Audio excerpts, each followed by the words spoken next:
Hello, everybody, and welcome to another episode of the Ultimate Schmoedown Aftershow here on John Rocha's YouTube page. I am John Barr. I'm serving as the host for today's episode, at least for the first hour of the show, and I'm joined, of course, as always, by, first off, directly to my right, Bugs. How you doing, man? Let me stop you right there, John. Oh. Did you get that? What a player. What a player. No, we'll talk about that later. Yeah, I'm all good, man. Nice to see everyone. And ¿cómo estás? So? I'm doing good. Because I'm very proud of you. You actually said that correctly. Good job, Bugs. Ella tiene un carro. That means Sol has a car. That is also factual. Oh, I should have done Ella tiene un perro. That would have been a great callback to our pre-show. Whatever. I don't know enough Spanish. That's always true. And another thing that's always true is we had some great matches to talk about from this week in the world of Schmoedown. We are here once again to talk about our 3 standard regular week matches, along with the 2 matches that we got in the pay-per-view event last night. So if you have not seen that pay-per-view, spoilers, don't watch the last part of this video. You're going to find out things you might not want to know yet. But we're so excited to break it all down. And one thing that we like to do at the start of each show is read some of the comments that y'all left for us last week. Sol, do you have those up on your end? Yes, I do. All right, let's hear them. All right, and I apologize if I'm mispronouncing the name, Osi Kuvakarju. He says, this show is an absolute joy to watch. The hosts have great chemistry together in a way that seems to welcome the guests in a very welcoming way. Especially in this episode, I loved how Harper and Collins were allowed to interact. Overall, just a great Schmoedown after show. Thank you so much, OC. That was a wonderful little moment that we got, both Adam Collins and Thomas Harper, just to talk a little bit about just themselves, their own enjoyment of each other's matches. This is a wholesome show. We might argue sometimes. And being dads in the Schmoedown. That's true. And then we got Malcolm saying, love seeing Thomas and Adam meet, felt genuine, and they just took over, haha. So, again, just loving that interaction there. It was great. We have Jeremy Miller, our regular, going, great late show, loved the Thomas came back twice in a row, and Adam was amazing with his knowledge and overall message about respecting players. Yeah, definitely. Yeah. Respect the players in this league, people. And we have from Drunken Prayer going, every show is improved with fart jokes. I don't know about every show, but sure, why not? And then our last one, we have Tushka Production going, this Boggs guy usually has the worst takes, but I actually agreed with him a couple of times this episode. Hashtag semi-Boggs beef. Wow. What was his name again? Tushka? Never heard of him. That's character growth. That's real. What an arc. What an arc that we've had on this show. I'm so excited to see where season 2 goes. But we're, of course, talking about season 8 of the Schmoedown, the faction warfare. And to talk about our first match, we happen to have somebody who resides upon the same faction as our own dear John Rocha. We are so blessed and thankful to have this person on the show. She has been coming back for her sophomore year in the Schmoedown with a great performance in this Innergeekdom match. Everybody, please give a warm, wonderful welcome to Taylor Robinson. Taylor, hello. Oh, good morning. Good morning. I completely forgot you were not in our American time zone, much like Boggs. I keep remembering other people have different times, and it always makes me very confused. You know what? I've lived in Australia for almost 3 years now, and I still am always confused about time zones. So it's a whole thing. It's a whole thing. One of these days we'll have real world peace, and everyone will be at the exact same time, even when it doesn't make sense with the placement of the sun. I don't care. One day we're all going to have the exact same 5:45, and then the world will be one. So Taylor, I wanted to ask right off the bat, how have you been feeling with this being your sophomore season in the Schmoedown, being also a very different game than it was your first time out around these parts? Yeah, it's a very interesting way to come into the league as a sophomore. First of all, because my freshman year was very brief. I played one Fatal 5-Way match, and then I was in a free-for-all, and that's all I had the opportunity to do. So this is a little bit of a trial by fire of a sophomore year, I feel like, because everything has changed quite a bit. The first time that I competed, we were just starting to kind of see factions. You had the Lion's Den was around. You had a couple that were kind of starting to form. They were kind of trying it out with the Fife Club and things like that. But it wasn't really factions were coming together to earn points for each other. There wasn't really that element yet. And now it's a full-blown faction competition. It's gotten a lot more serious in terms of how hard everyone has to study, whereas before you could kind of be casual and just come in and have some fun. It's grown a lot. All the after shows and everything. There's just such a big community now, which is really exciting. But it is definitely kind of an overwhelming thing to come back into with how different the show is now. Absolutely. And you've had a good spot of luck being part of the Finstock exchange, which has turned out to be quite the surprise for a lot of people, myself included, as far as how good it is. So much of a surprise that Boggs just disappeared off of my screen. That's how scared he was to talk about it. He's really upset about it. He's a big fan of the Suspects. He's taking it very hard. But yeah, kind of how has it been as far as having this faction to rally around? Has that kind of made things easier, and has also looking at the faction standings made things easier for you as well? I mean, the faction standings definitely makes you feel better for sure. Coming into this season, I don't think anyone really knew what to expect out of the Finstock exchange. Everyone was very confused on draft day. No one really knew what to make of what was going on. There was a lot of conversation about it, which was really exciting because everyone had different ideas about who should have been drafted and who was drafted. And half the people didn't think the Finstock exchange were even on the draft board. Like no one knew who anyone was.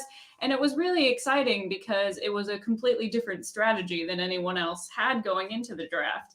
And now after I've been inside of the league and inside of this faction, it's just, I can't possibly overstate how much work everyone puts in. I know it's a faction mostly full of rookies, but everyone puts in so much work and so much time, and the character work is so good that it's just, it's hard to not just be over the moon with where I'm at. It's so much fun.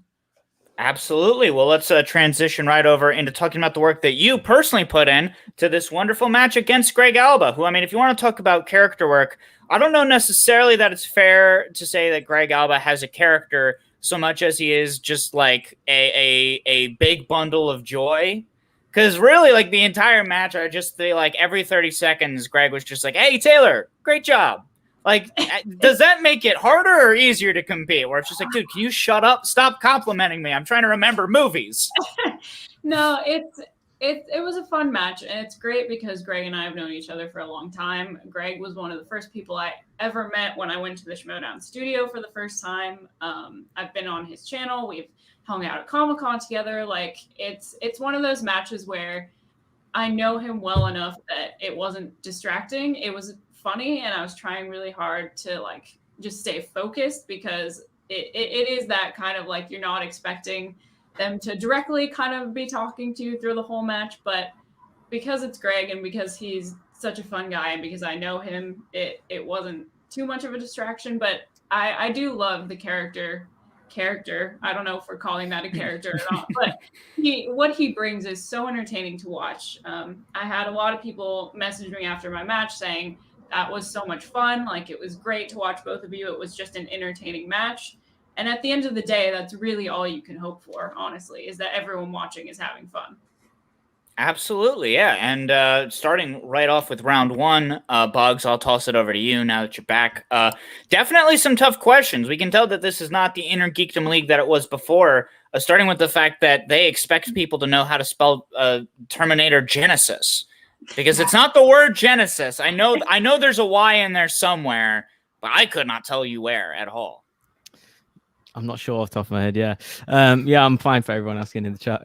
Yeah, no, nobody asked. Did anyone? No, they did your compare and Chrissy. Yeah, thanks. Yeah, it was honestly, it was absolutely hilarious. Like even from his promo, Greg, when he's saying, "Is the Schmoedown much? I'm in the Schmoedown," and he's saying, "Oh, people underestimate me just the right amount." Like, oh, it was hilarious. Every line, because he was clearly like super hyper and. Yeah, it was so much fun, and yeah, obviously you having to, your comeback match as well. It was a lot of different dynamics going on.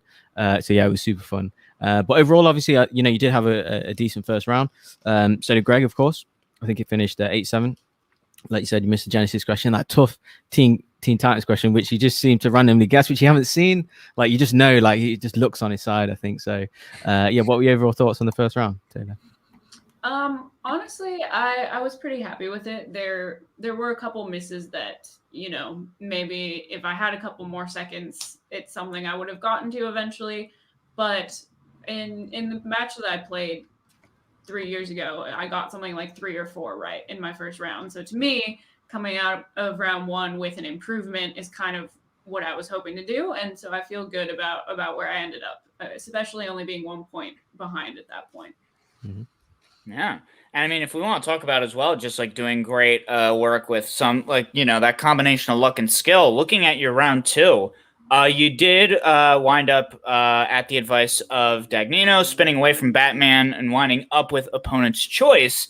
But that said, when all was said and done, you still got a 5 out of a possible 10 points, only missing 1 question, and then going ahead and getting a steal out from Greg Alba from his second round. So is that one of those things where it was like, maybe the nerves were more front-loaded, and then you were just like, oh, no, let's just see what I know, and it turned out pretty well? Or was it something where you were just kind of like constantly on your toes a little bit more?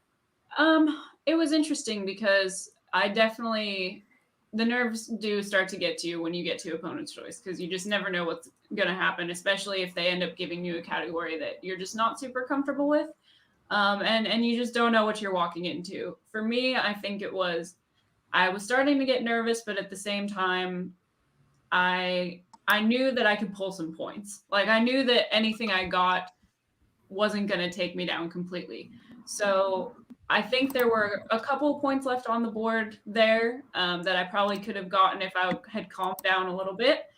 But honestly, the fact that I spun opponent's choice and I took points away from that round, like, that's just something that I'm trying to take away from it, because that doesn't always happen. Sometimes you see matches where people spin opponent's choice and they just have such a tough go. They just end up with 1 or 2 points, or they get a bunch of steals, and it makes it really tough to go ahead after that. So I'm pretty happy with how it turned out overall. Absolutely, especially then looking at what Greg was able to do in his second round. Did not wind up with opponent's choice, but also had 2 different misses. So he definitely did a good job, but definitely also you kind of kept him on his toes. Boggs, what were you about to say? I was just about to say, I just wanted to take his thoughts on, you know, landing on Batman first, seemingly wanting to stay on it. Gucci kind of giving you, as he's supposed to do, manager kind of guiding you off it almost. And his horrendous, you know, connection, completely out of sync, which wasn't helping, just added more pressure to you, I felt. So, yeah, did you, I mean, obviously in hindsight completely, did you maybe want to, if you were to do it again, did you want to stick on Batman, or was it something that, you know, because it was a last minute thing because, you know, the connection and everything? So yeah, what was your overall thoughts on that situation? It's a tough one. And I know that it's really easy for people watching to say, oh, you could have just stuck with it, or oh, it's you know, hindsight is 20/20, all this stuff, and I get it. As a fan, it's you know, those are your critiques and those are your comments. But to me, it was something I wanted to stick with. But we had also talked about how I really liked the wheel. Like, to me, that was a wheel that for the most part I really, really liked, and it, you know, you either spin again on a wheel you like and you're a genius because you get exactly what you want, or you spin again and you get opponent's choice, and there's no way to know what's going to happen. So sometimes I think it is worth taking the risk and saying, you know what, it's a good wheel. We're most likely going to get something else that we like again. But of course, in hindsight, you say, well, you wanted to stick with it, so just stick with it. It's a fine line to me of, like, you know, you want your manager to encourage you to maybe take that chance if there's a category you think you could get that's better. But, you know, in hindsight, you say, oh, why would you do that? That's dumb. Like, you ended up with opponent's choice. Who knew that was going to happen? Like, you just don't know. Exactly. But probability-wise, you're not going to get opponent's choice. And most likely you're going to get something else. And if you like the wheel, yeah, definitely take that risk. Right. So, I mean, and like I said, the fact that I was able to navigate through it, take some points away, you know, at the end of the day, I can't really be too upset about how it ended up. Absolutely, yeah. Especially then looking at where things were at the end of round 2, there was only a 1-point lead taken up by Greg, missing both the Bulletproof Monk and the Ghost World class multiple choice question, which you were able to steal from him. So Sol, let's just talk about round 3 a little bit, just kind of bouncing back and forth between Robinson and Alba, question after question. Yeah, and one thing that I've noticed with Greg throughout the match is that he was answering fairly quickly, and then he knew the answer when he would get it wrong. It was just like he needed to take a little bit more time, and probably that was due to, he did say at the end, like, he had only slept for 4 hours. He got his second vaccine shot that day too, so not using that like as excuses, but you could tell probably mentally wasn't there, but he kept the comedy the whole time, which was great. And then also I want to just like compliment you, Taylor, on like that second round. When you get opponent's choice, the fact that you were able to navigate that second round and still get the points that you did get, like, that's pretty impressive, especially for someone who hasn't played for a few years. So that was like, when I was watching the match, that's what I took out of it. I was like, okay, this is impressive by both of them coming in with the circumstances that they did. I do appreciate that. I feel like, it was a tough situation for me because I was coming in as someone who's not considered a rookie, but it's been so long since I've done anything like this. And so you kind of have that weird mix of no one really knows how to view you. No one really knows how to classify you in terms of where your skill level's at and where your experience level is at. And for me, it's always very nerve-wracking. It's not something I know if I'm ever going to get used to, just as a person with a lot of anxiety generally. Like, it's something I really have to psych myself up to do, and it's a lot of fun and I really enjoy it. But it's something that that is just kind of an accomplishment for me to do it at all, because it's one of those things that, like, if you're not mentally in the right place for it, and you're feeling nervous and you have anxiety and stuff like that, it can be tough. So I'm just happy that I got through it, got some points, had some fun. Like, that's where I'm at after that second round. Fair enough, yeah. And then looking at round 3, you got your Club Obi-Wan question, which I did not know. I thought that was a cute little detail. Well, fun, sometimes you'll just learn fun things about movies when you watch these matches. Greg missing his Transformers, which I think was his second Transformers-related miss of the match, because he also missed the John Turturro one up top. You wound up missing the Batman versus Superman quote, which, let's be honest, who wants to rewatch that movie, realistically? Not me. Absolutely not me. I know the one guy who is still out there like, it's a misunderstood masterpiece. Zack Snyder made the best superhero movie, and EJ, if you're out there, God bless you, buddy. And then ultimately, Greg was able to get his Glenn Talbot actor question, which left you with the tough one, which you get these in Innergeekdom at a certain point where it's sometimes like, oh, what actor played this character? Oh, what's the, actor who starred in Bulletproof Monk? Hey, what's the specific name and code word for the airbase in Bloodshot, the movie that came out right before the pandemic? So it's in that weird purgatory of, hey, did that time even happen? Has that just been lost forever? I hope you did not feel too bad about that, because that's one of those 5 points where you just hear it and you just go like, oh God, why are you doing this?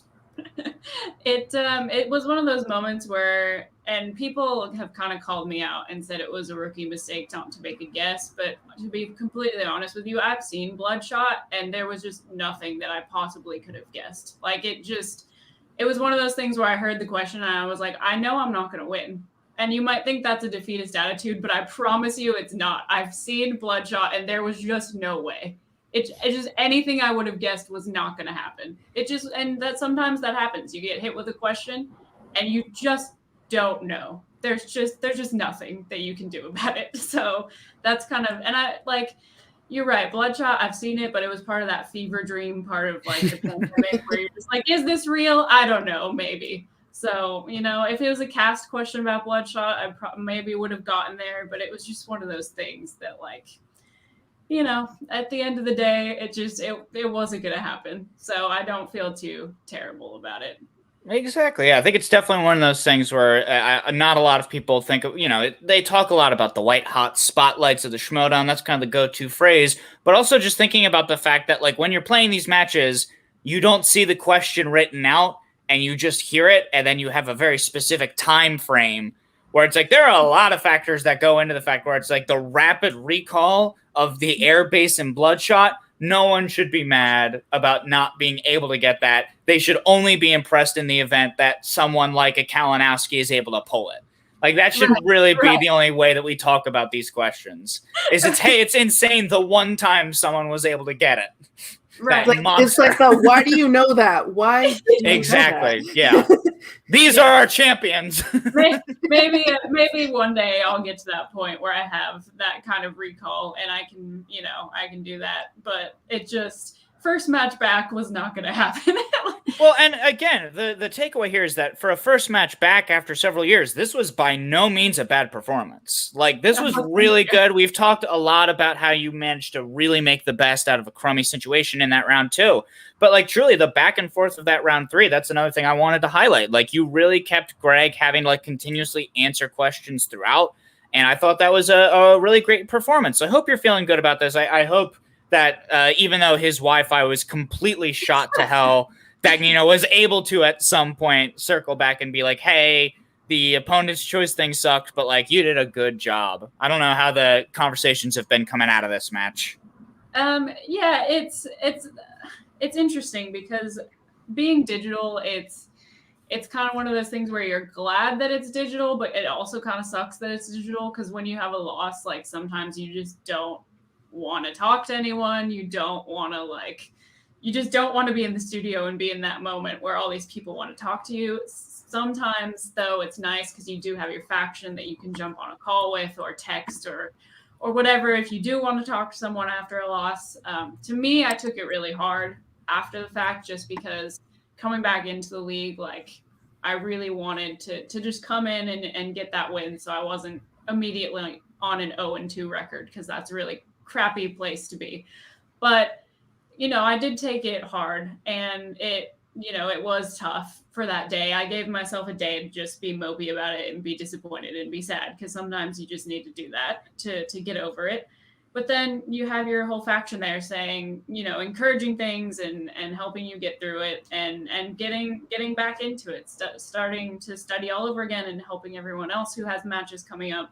And that is something I think is great about having a faction, where you're not just like, well, I lost, now I'm going to go home by myself and just be sad about it by myself, or celebrate by myself, or whatever the result is. So to me, I think there's a lot of positive to take out of it.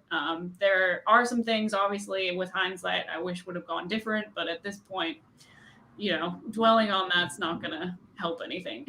Absolutely. It's one of those things where it's just like that perspective of, hey, whether it's a win or a loss, it's just one match in a whole year's worth of matches. So I'm very excited to see what else you've got cooking up for whoever is unfortunate enough to cross your path next.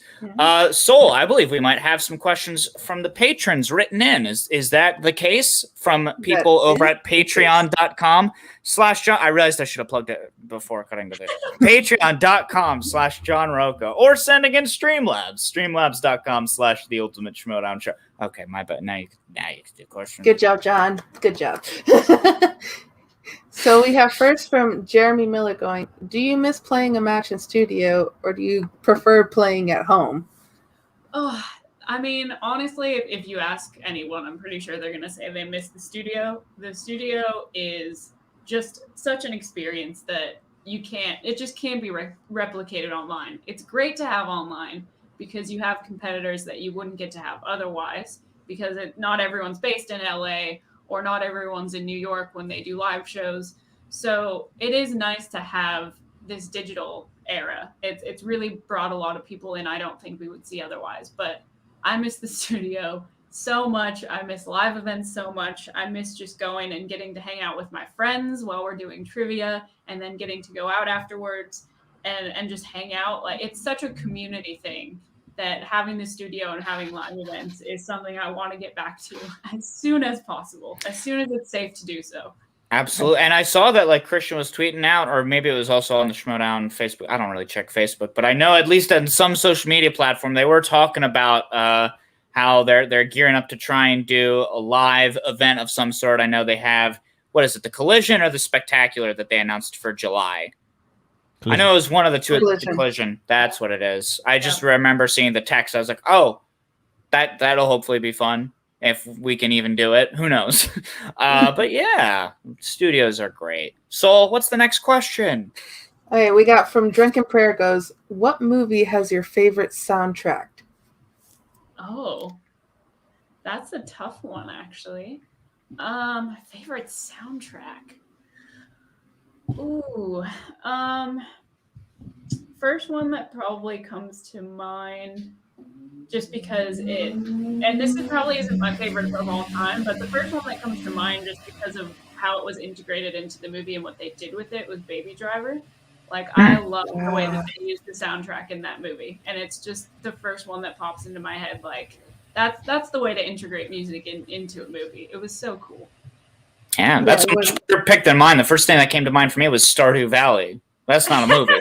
Great soundtrack, but simply not a film. Yeah, I have to agree. That soundtrack is great, and the way they use it in the movie, I was just like, yes, this is so good.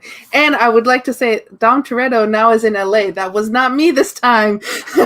Usually we have Dom driving by my house, but this time it was for John. He got that space car back out here. I can't believe it. Came back from Mars just for me. And then from Malcolm goes, what movie has studying for IG introduced or endeared you to? Any from the new slices? Ooh, that's a good question. So before this season had come around, and I had only seen one of the Alien and Predator movies. And after studying for this, I actually really enjoy the Alien and Predator movies quite a bit. They're not all good movies, but I had a lot of fun actually watching them. So I think that slice for me has introduced me to some good ones. I haven't gone back to Transformers yet, and I'm not looking forward to that. So that's going to be interesting. I'm trying to think. There's been quite a few where it's like right down the middle. I either am like, oh, I'm really glad I got to see that, or oh, okay, I'm gonna have to put some work into that. but I do have a lot of appreciation for the Alien and Predator films now. Yeah, not everyone can have the same love for Transformers that John Rocha has. yeah, those are fun conversations. But John Barr, if we want to get some patrons to come in, that was the last of the Discord questions. There we go. It's about that time, and we do have a patron here to ask a question. You heard him ask just that soundtrack one before, so it'll be interesting to see if he's got another music-related one for us. It's Drunken Prayer. Hello, Drunken. How you doing? I keep calling you Drunken as if that's your first name. Might as well be. Hi, Taylor. Hello. Nice to meet you. Nice to meet you as well. So before I ask the question, I was just going to say thanks very much for the talking about your anxiety earlier on. As someone who's dealt with that in the past, it's nice to hear someone kind of come out and talk openly about it, at least a little bit. So thank you for that. It's something that a lot of people in performance spaces live with that doesn't really get talked about, but it can be tough. So I just hope that maybe even mentioning a little bit can encourage some people to just kind of go for it, even if it's intimidating. Well, thank you very much for that. It's nice to hear anyway. I didn't really have an inane question to ask tonight apart from the soundtrack one. So I'm just going to ask, I'm looking back at your shelf here. What's your favorite prop on that shelf there? Ooh, like your favorite item? That's a good question. This is a new addition that we have since we've moved that we just put together. And honestly, I think probably the newest addition to this shelf is probably my favorite one, which is this Hercules backpack here. Oh, that's what that is. Yeah, I was wondering. Yeah, I was actually wondering about that one. I was like, what is that backpack? This is my beloved Hercules backpack that is a new addition to this shelf. It's my Zero to Hero backpack. Love it. And Hercules is one of my favorite Disney animated films. When I was a kid, Hercules was one of the ones that I would put on all the time. And I know a lot of people get that, I loved Beauty and the Beast. I loved this. I loved that. I loved Hercules when I was a kid so much. And when this backpack came out, I was like, I don't care what I have to do to get it. I need it immediately. So, probably that. Hey, the heart wants what the heart wants. Exactly. John Compare, that was the best question you've ever asked. I'm proud of you. And, Aw. and also, just on behalf of Bryant Brawler, I have to say I saw the Pokemon in the background. He'll Yes. appreciate those. Yes. That's true. Yes. I've got a lot going on this shelf. So It's a very nice shelf. Yeah. All right. Yeah, Well, thank you that's so it. much for coming in to ask a question. We'll see you Thank next you. week, dude, or perhaps for our next guest as well, because we got quite a few people, quite a few opportunities for anyone who's a member of patreon.com/John Rocha to come ask anyone any question. That was more organic this time. Taylor, we cannot thank you enough for coming onto this show, and we were Here's so. one more. Oh, there's Maria. Or yeah. Oh, Oh. sorry. Oh no, Marie. That's Marie. Maria. Sorry. Yeah, I thought it was a patron. We do have a patron named Maria. Yeah. That's why I thought for a second we had another one. Oh boy. Go ahead, I John. don't know. John, what's- you are perfectly fine. Dom, come back. Taylor, thank you so much for coming on the show. We really appreciated having you on. And we like to do a thing nowadays where we ask all of our guests if they have any kind of promo they want to cut or if they just have anything on their minds that they wanted a platform to speak on uninterrupted. Truly, whatever you want to use the next couple minutes for, they're all yours. Take it away. I mean, I just want to really quickly give a shout out. I know you guys are going to talk about this later, and I won't give any spoilers, but the match against Jeannine and Marisol is something that we are so lucky to have gotten in this league. Watching those two ladies go head to head was an extremely emotional and amazing match. I'm so proud of both of them. I'm so inspired by both of them and the work that they put in, and clearly how passionate they are about what they're doing.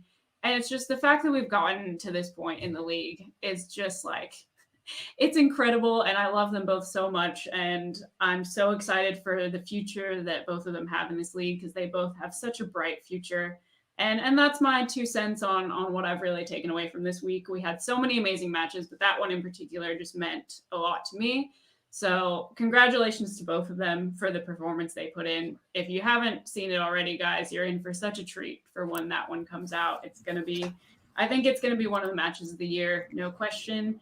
If you guys want to find me anywhere on YouTube, social media, anything, it's at Finally Tailored. You can find me pretty much everywhere on the internet with that. And I'll leave you all with that. That's my final words for the day. There you go. The final word from Taylor made. Taylor, thank you so much for coming on to the show. We know you woke up bright and early for this. We really do appreciate it. Hopefully you're maybe even able to get a little bit more sleep Yes, today. back to bed for me. All right. Well, we will see you next time you have a match, Taylor. Thank you so much. Have a good rest of your day. Thanks. You too, Thank you. guys.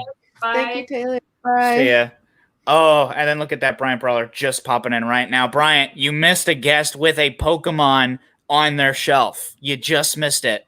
Oh, Yeah. Next time.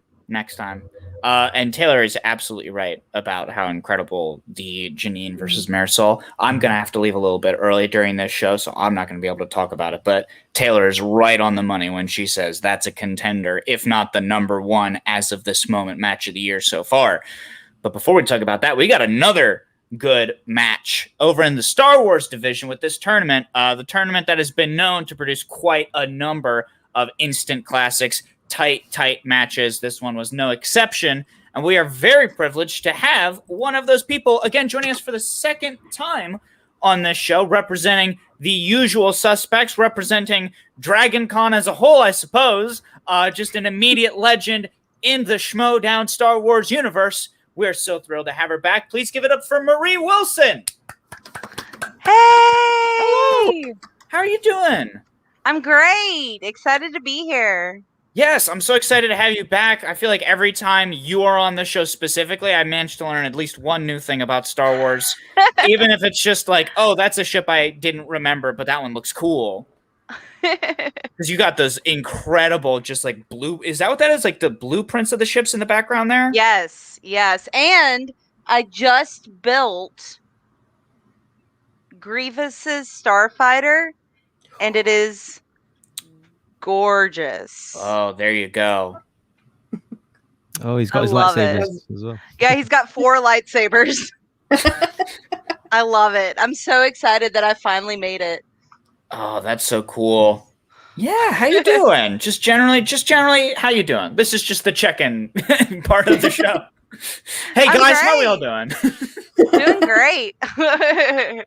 Well, that's wonderful to hear. We're so thrilled to have you back on the show to talk about your match with Gold Leader. And for this one, I still don't know very much about Star Wars, so I'm, of course, going to toss it over to our expert on the subject, Boggs. Let's break down this very good and tight match. Yeah, absolutely. Once again, thank you for coming on the show, Marie. Third time now, so thanks so much. Oh, third time. Oh, Yeah. that's right. Yeah, because old channel, this channel again. Yeah. Oh my God, that's the problem. We have too many channels. Stop, we have too many canons, right? Old channel was like our novels. It's legends. I keep forgetting how much we have to count that. Exactly. Yeah. Now this is the Disney acquisition. Oh my God. You see, that's the thing our after show have that the other after shows don't have. Lore. Complicated lore. Multiple places you have to go. That's why they're better. Yeah, and what made this match better, we're in the promo as well, again. So thanks for that, Marie. All right. I would not give us that much credit. If we're going to talk about any sort of promo shenanigans, we should talk about A, how great Marie did, or B, the Winter Soldier shenanigans going on with Andrew Guy. Someone just renewed their Disney Plus subscription and said, hey, let's do a little bit of that now. Exactly. What's going on? Who knows? Under some kind of hypnosis or feel sorry for him. Yeah, a bit concerned there, but hopefully he's all right. But we'll see. Grace is on top of it, unfortunately. So yeah, we'll see what's going on. But going into the match, then Marie, obviously you said in your kind of interview start the promo that he's got a very annoying jacket and smile and and he has that's right. I definitely agree. But yeah, even in your promo, Marie, 100%, I can see you're much more confident. Much more kind of invested in the promo and doing your smack talk and everything. So how was that the second time around? Was it more kind of enjoyable and you have more stuff to go on? Oh my gosh, I had a blast making that promo. It was so much fun. Just I don't know, and there were parts of it that weren't in the final promo where I even talked about, oh, so you think that Mark and Christian should send you flowers? And then I was like, no, they cut that, because then in the actual before the match, he shows the flowers. So I was like, that would have been perfect. But I still loved the promo. I thought it turned out really well. Absolutely, and you in fact turned out really well as well, because you've had a strong round. You did miss just the one question, and obviously Gold leading a perfect and getting the bonus. You missed the one. Was it the saying? Was it 10 years after when Anakin saw Padme in Attack of the Clones? So it was two things. Number one, it was the wording of the question, because they said, how long did Anakin say it had been since he saw Padme? And so I was like, but the second thing is that in my head, the question before was about Revenge of the Sith. And so in my head, I'm seeing Anakin and Padme on Coruscant right after Anakin saved Palpatine. And I'm like, Anakin never said how long it had been since he saw Padme. And so I was like, what? I don't even understand the question. And then so I didn't JTE. I'm like, argh.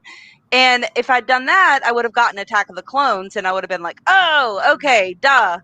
But when he said 10 years at first, I'm like, 10 years? Ooh. And as someone who likes Attack of the Clones a lot, did that hurt to miss an Attack of the Clones question? It was such an easy question too. Like, I knew the answer. I just had a different scene in my head. So yeah. Ugh. But I thought Sam at the end of the round did quite well there to try and shake you out a bit, because obviously that's going to be on your mind, and you love that movie in particular, and you told us so. Yeah, so you kind of shook you up and get your head back in the game, because you still need points on the table, and then you kind of gone your go. You've stuck with Rogue One. Yeah, gone perfect. You did have to go down multiple choice one. But yeah, how was your overall round, you thought, with Rogue One? I was very proud of how I did in that. And I was proud of myself for going to multiple choice, because that's something I didn't do in my first match that I should have done. And so even though like in my head I was like, I think it's Scandox. I'm pretty sure it's Scandox, but I just wanted to check, and I was like, if I get it wrong, I don't want him to get 2 points. I only want him to get 1.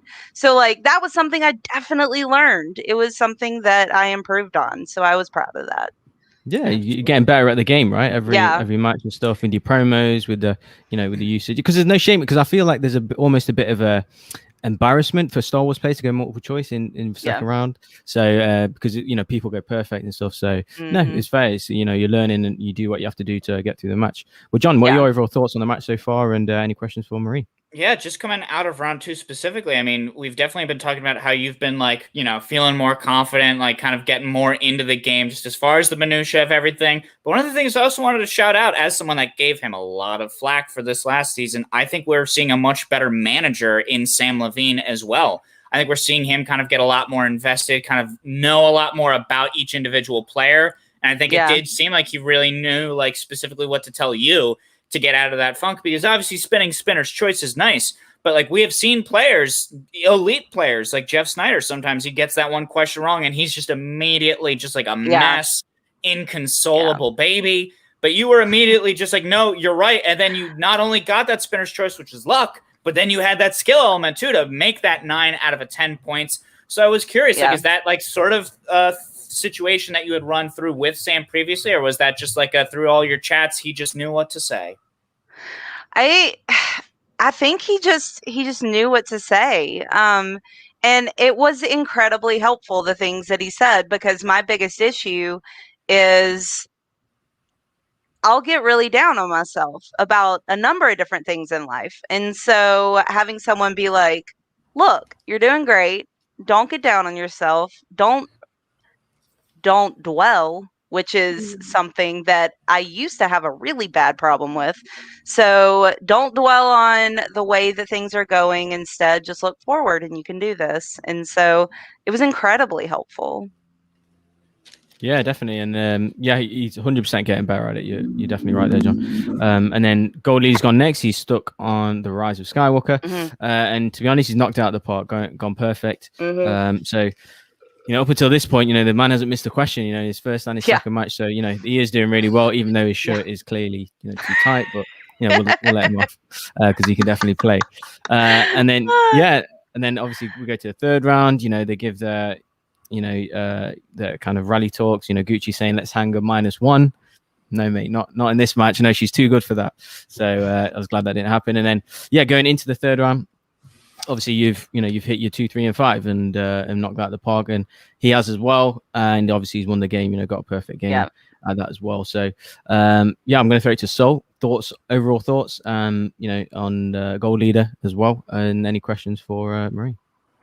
The most interesting part about this match for me was round 2 and the decision making on picking or staying with the category. So like Rogue One, there's so much in their lore based to choose like, this is the one I want to go for. So I was very intrigued on why you picked that one. And then also Gold Leader sticking with Rise of Skywalker, with that being one of the most recent ones. It's one of those moments of like, you don't have the chance to watch it as many times as previous movies. So I was very interested in round 2. So I want to know, what was the thought process of like saying, no, Rogue One's it for me? Well, and this is obvious by now, so it's not a big deal for me to say this, but Rogue One is my #1 favorite movie of all time. Any movie. And I've probably seen it at least 50 times. At least. So it's just one of those movies that is, when I watch it, I just talk along with the whole thing. So I know it pretty well. So I was like, I love this movie. Why not pick my favorite? So I get it. Side question there goes, when they said War Mantle, Project War Mantle, and Bad Batch, how excited were you then? Oh my God. Yes. That was so cool. What are your some of your were the best maybe scenes or moments in Rogue One? Does that have interest? Favorite scenes? Yeah. So this is gonna sound really morbid, but I think it is so incredibly powerful how each main character systematically has their very own distinctive, meaningful death that for me made me feel something. Like every death was so unique in that character. It had to do with that character, and that just, oh my gosh, I just think it's brilliant writing and directing and acting. So that's probably Darth Vader hallway scene. That's not pretty quite cool. Looks like you said Darts Vader, so that I don't remember that scene. He corrected it right after, but Jeremy, we had to do that to you. There it is. But that's a cool scene. But I really do think the way that they it wasn't like everyone died at once. It was like this person died, then this person, and it was just so well written. Absolutely, in different locations as well. Yeah, so, definitely. So, just randomly, I think my favorite one is when Bail Organa says to Mon Mothma, call you friend, or all the way around. Sorry, call you friend the Jedi. I just like, that was just a nice little time, especially first time seeing it. And then when he says, "I will trust her with my life," and I'm like, Leia! I'm like, that's so cool. Put on the heartstrings there. Yeah. What about you, Sol? What's your favorite Rogue One scene? Oh, I think I'm gonna go the morbid way too. Like their death scenes. Like when you were saying that, I was like, Marie, you're talking to me. You're talking to me right there, because it really is distinct, each and every one. And it's that moment too where when I watched it the first time in the theater, and you're just like mouth agape, and you're just like, wow, this is what I'm seeing here. This is such a great movie. Yeah, absolutely. John, have you seen it? I've seen it in 5, 4, 3. That's me playing a Christian. I don't know. I have seen the movie, but I've only seen it the one time so far. So I can't have a set in stone scene yet. If you ask me about favorite scenes, I'm just gonna go back to the Lego Movie probably, because I think that's still probably my number one movie. It's so good. I was just being polite. No, don't worry. All right. Whatever, man. Whatever. Yeah, no. I was just going to say last points on the match is Gucci trying to say that she's in a terrible squad and they're going to finish last. I just want to know your thoughts on that smack talk, and also you obviously you were harsh on yourself in the post-match interview. Obviously you played great. Apart from you missed just one question really. So other than that, and that cost you obviously the him getting the bonus as well. But it's all a learning thing. So you've learned now. Obviously the promos, your interviews are getting better. The smack talk you're getting better. The learning the game more. So yeah, don't be too harsh on yourself. I thought you played great overall. Absolutely, especially considering that right now the Finstock Exchange's whole thing is they're all trying to just be the TKO exchange. They're so passionate about that. They got themselves a T-shirt somehow. Like that's their whole thing, is they're just trying to TKO everybody, and they were not able to do that to you. Boggs mentioned that, and that's one of those things that's very important. Like that's their whole MO right now. Yeah. And even if you weren't able to get the win out from them this time, you certainly did not give them the full win that they were looking for. And sometimes that's a big step in the battle too. Yeah, when Christian said during the match, now she's going to try to prevent a TKO, I was like, heck no, that is not happening. I was like, no. So that was one thing that really clicked my brain into gear, and I was like, I'm going to do this. So now be like, Christian, just say it every time. Even if I'm up, just say it every time. That's my activation code right there. Yeah. You're up 20-5. It's like Marie Wilson might be TK. No. Yeah. Yeah, so we're going to ask you some Discord questions now from the John Rickers Patreon. Also, anyone getting your Streamlabs and super chats for Marie, and everyone getting the Discord to ask Marie some questions. But just want to know who do you want next, Marie? Any kind of way, or you see yourself going, or you want to call someone out right now, or who do you like to play just as of right now? Yeah, because we don't know the outcome of the tournament yet. I kind of before I really set my eyes on anybody, I kind of want to know how everything plays out. But in a general sense, I think it would be really cool to play someone who's at least 2-0, so that I can prove that I can do this. I can get past that 1-1 and make it a 2-1. Just that that I am good enough. And I know that I am because I improved from my first match. I won my first match, but I played better in this match that I lost. So even though I lost, I'm getting better. So I know I can do it. So I'd like to play someone who has a track record. Interesting, very interesting. On this, we've been saying so many great things about Thomas Harper. One thing I remember too is that he was in the last moments with you when you won Dragon Con 2. Because I remembered Alex there, but at that moment I didn't know who Thomas Harper was when I watched it the first time. So when I was watching it back, I was like, oh wait, yeah, she beat Alex and Thomas at the same time. Yeah. So that's something like that puts you even at a bigger pedestal for me at that moment, because I was like, oh yeah. Yeah. It was that was a pretty epic moment. Yeah, you frame that moment on your wall. Take a screenshot and just put it on your wall. Well, so please, any Discord questions? Yeah. So we have from Jeremy Miller saying, favorite movie outside of Star Wars? Okay, I'm not gonna go miniseries. I'm just gonna stick movie. So it would have to be Rise of the Planet of the Apes. 100%. I love that movie. When the apes start to, once Caesar lets go the aerosol cans and they all become intelligent at once, and then like they're, you know, have the spears that they took from the fence, and I'm like, go apes! Yes! And then when Caesar that says the no, I'm just like, ah! So it's just so good. So good. Like a rebellion almost. Yeah. I was like, I'm seeing some themes here, Marie. Yeah. And then we have from Malcolm here going, have you ever had a Star Wars related dream? Any interesting ones if you have? Oh gosh, that's such a cool question. I can't think of any actually that off the top of my head. I have lots of dreams that I have more pets than I have. And I have 7 pets. Wow. So that's probably the dream I have the most is like, oh, I'm at the pet store. So now tonight you're going to have a dream that your pets are holding lightsabers or something. Exactly. Yes. What about you, Johnny? Have you ever had a Star Wars dream before?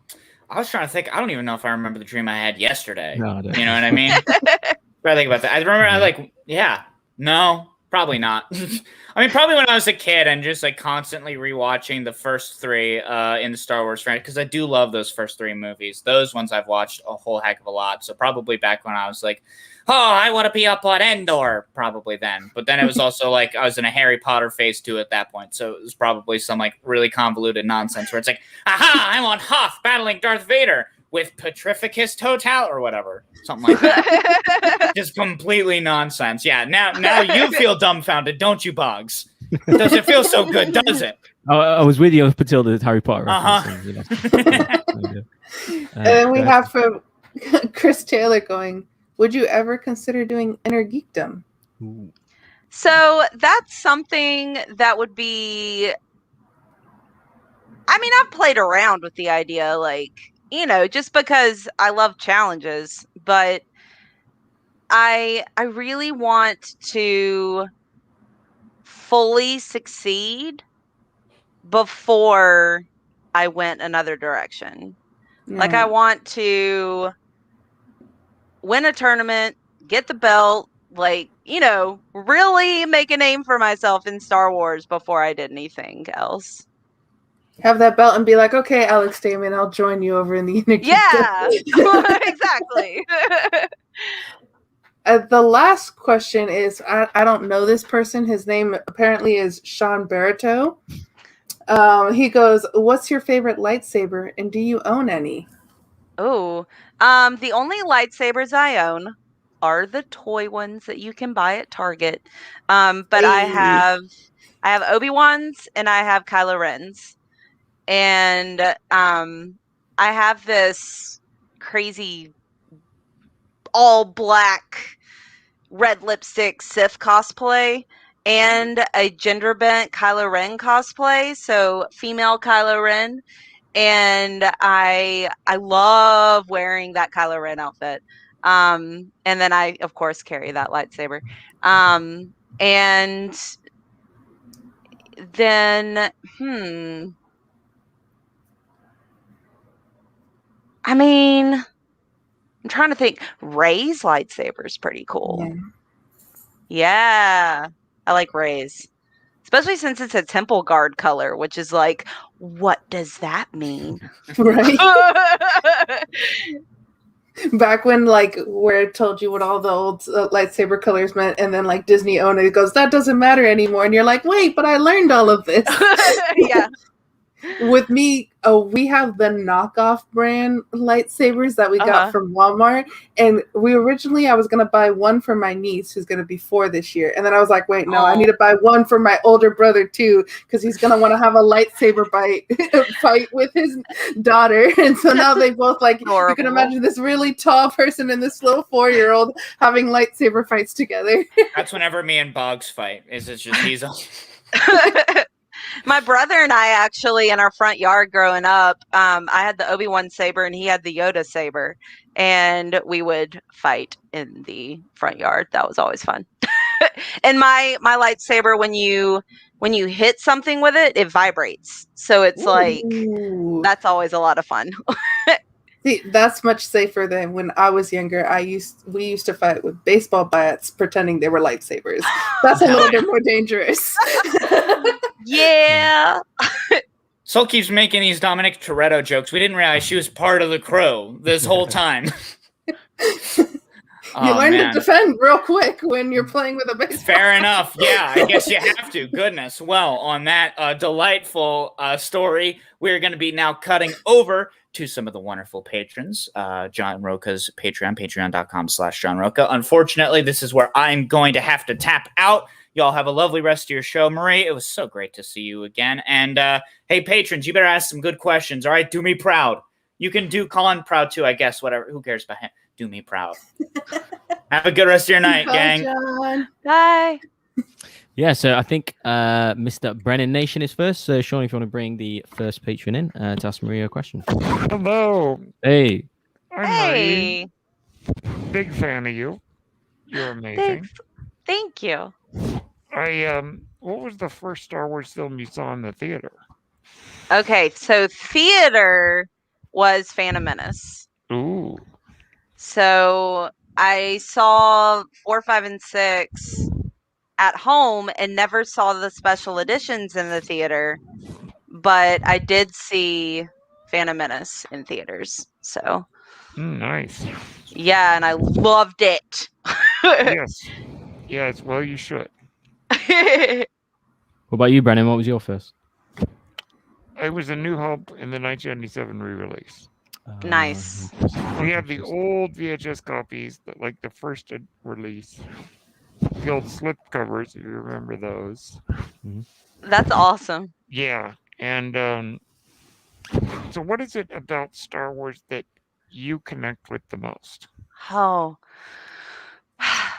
I guess how deeply the characters are developed for the most part. I just love how fleshed out they all are. And since I consume everything, so I read all the books and the comics and everything, Same I here. can, so, and the short stories and all that, so I can be like, ooh, that character, da-da-da-da-da-da-da-da. And I love knowing everything about everything. So I love that it does that instead of leaving so many things up to your own imagination. And I know some people love that. Some people love having things left up to the imagination. But the more information I can get, I want it. So I love that Star Wars does the that. experiences. Yeah, The richer it is for you. exactly. Yeah. And as you can see behind me, Star Wars is my life. I love it. Absolutely. And, Thanks so much, Brennan. Oh, anything else? and- Sorry. I'm just so glad you like Rey's lightsaber. I think that's really cool. Oh, yeah. I think it's pretty awesome. Well, thanks, Marie. That's all I got. Bye. Guys. Thank you, Brennan. Thank you. Brennan.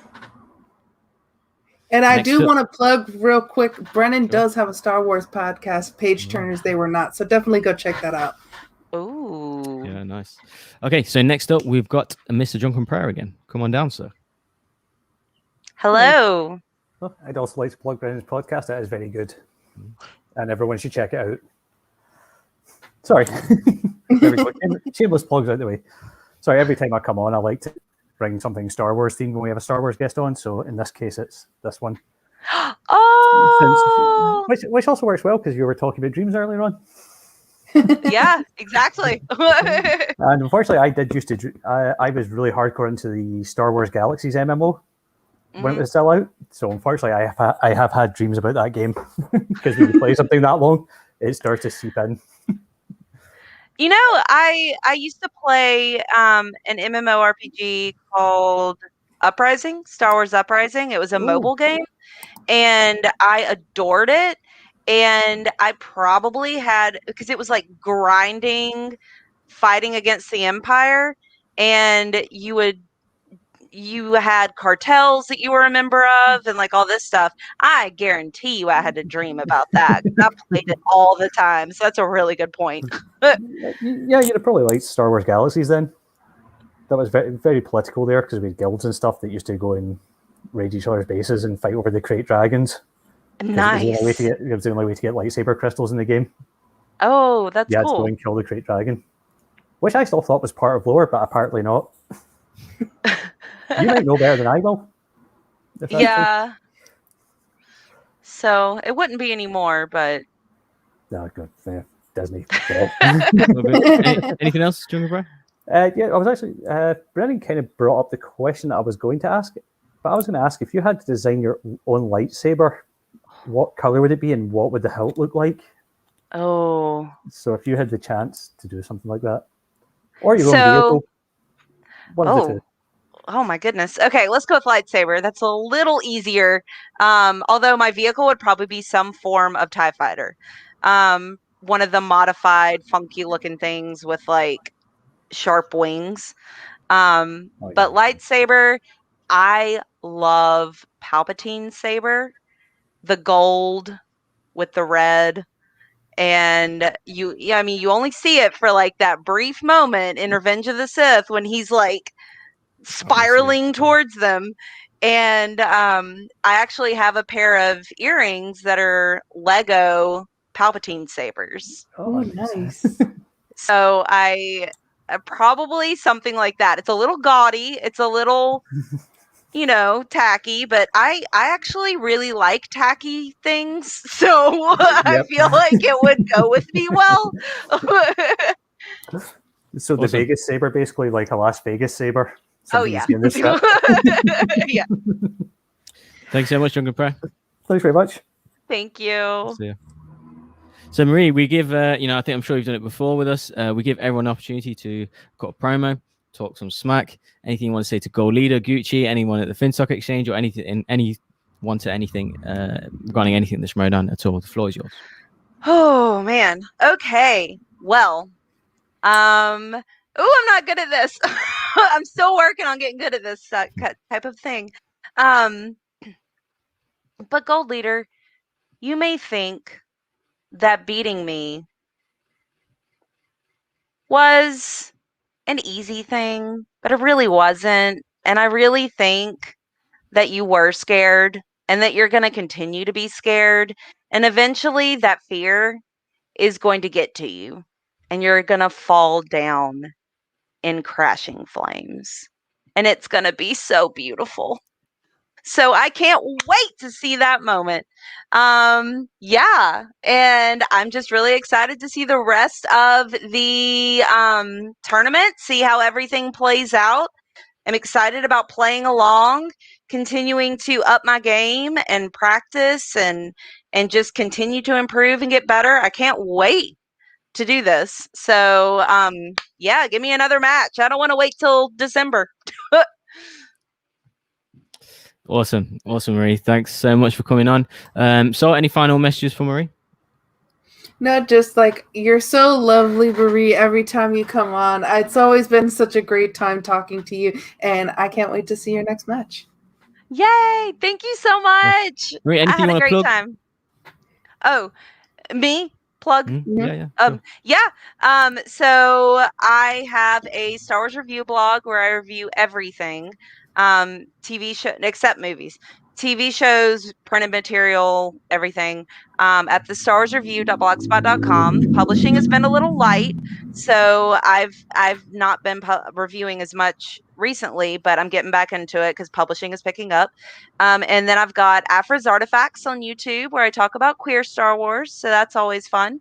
And yeah, I have a lot more, but if you follow me on Twitter at Alia Morgaine, you will discover all of it. Yeah, everyone go check her Twitter.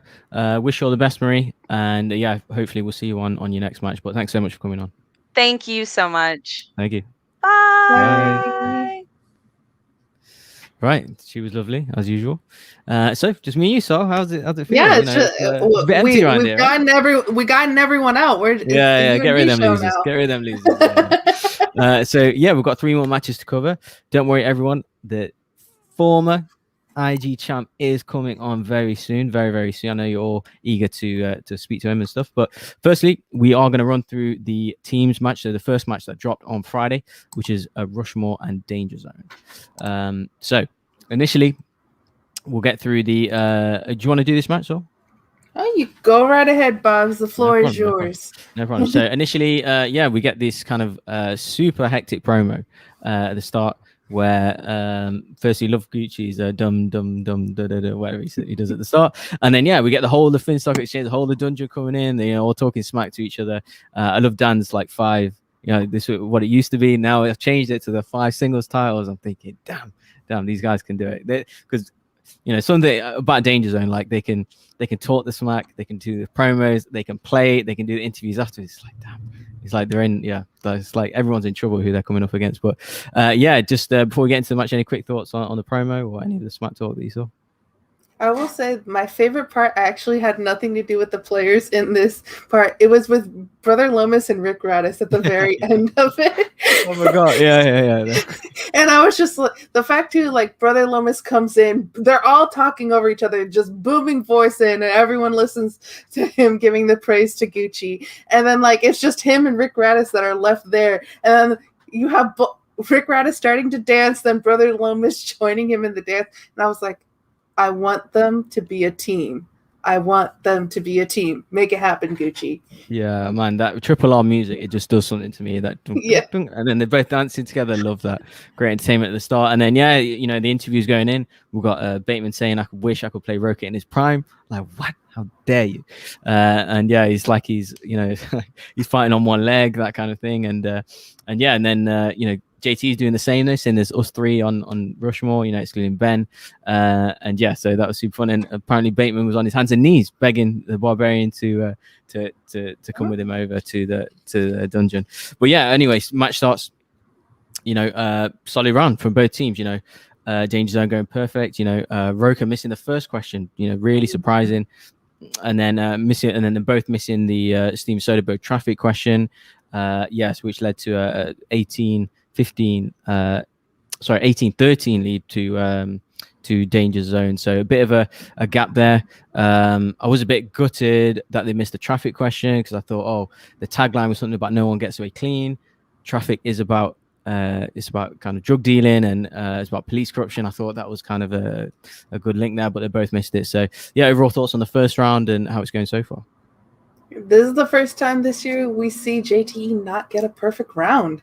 And it was kind of one of the moments of that you're like, oh no, he's been getting that, like Rocha's missed in round 1 each time this year, but like still shown out really well. But it was the fact too that like I was just like, oh, JT, you were so close. So that was my main thought process. And the fact too, like when you're playing teams and both of your opponents get perfect round and you don't, that changes the points completely, because it's not just 1 extra point, which could be the game in a singles match. It's 2 points there, which like that moment there when you're already going in down, that's like pretty much like, okay, we really need to step up our game. Yeah, definitely. I did kind of fear for them at that point, but what a dramatic kind of turn of events the second round was. So initially they've deferred, and the what they called, forgot the name now. Rushmore gone first. So yeah, and then they've initially, sticking on action adventure. The first one they've missed. Surprisingly missed after going multiple choice, and they've smashed the rest of the round through. Of course, Danger Zone getting that steal, and then we kind of cut to before Danger Zone go. We see Kaiser's in a completely like he's cosplaying as a pilot or something. So he's Captain Trash Talk. Shout out to him, he looks great. Shout out to Jesse Swift in the chat as well. And then we go to Danger Zone and landing on opponent's choice and hitting their martial arts round.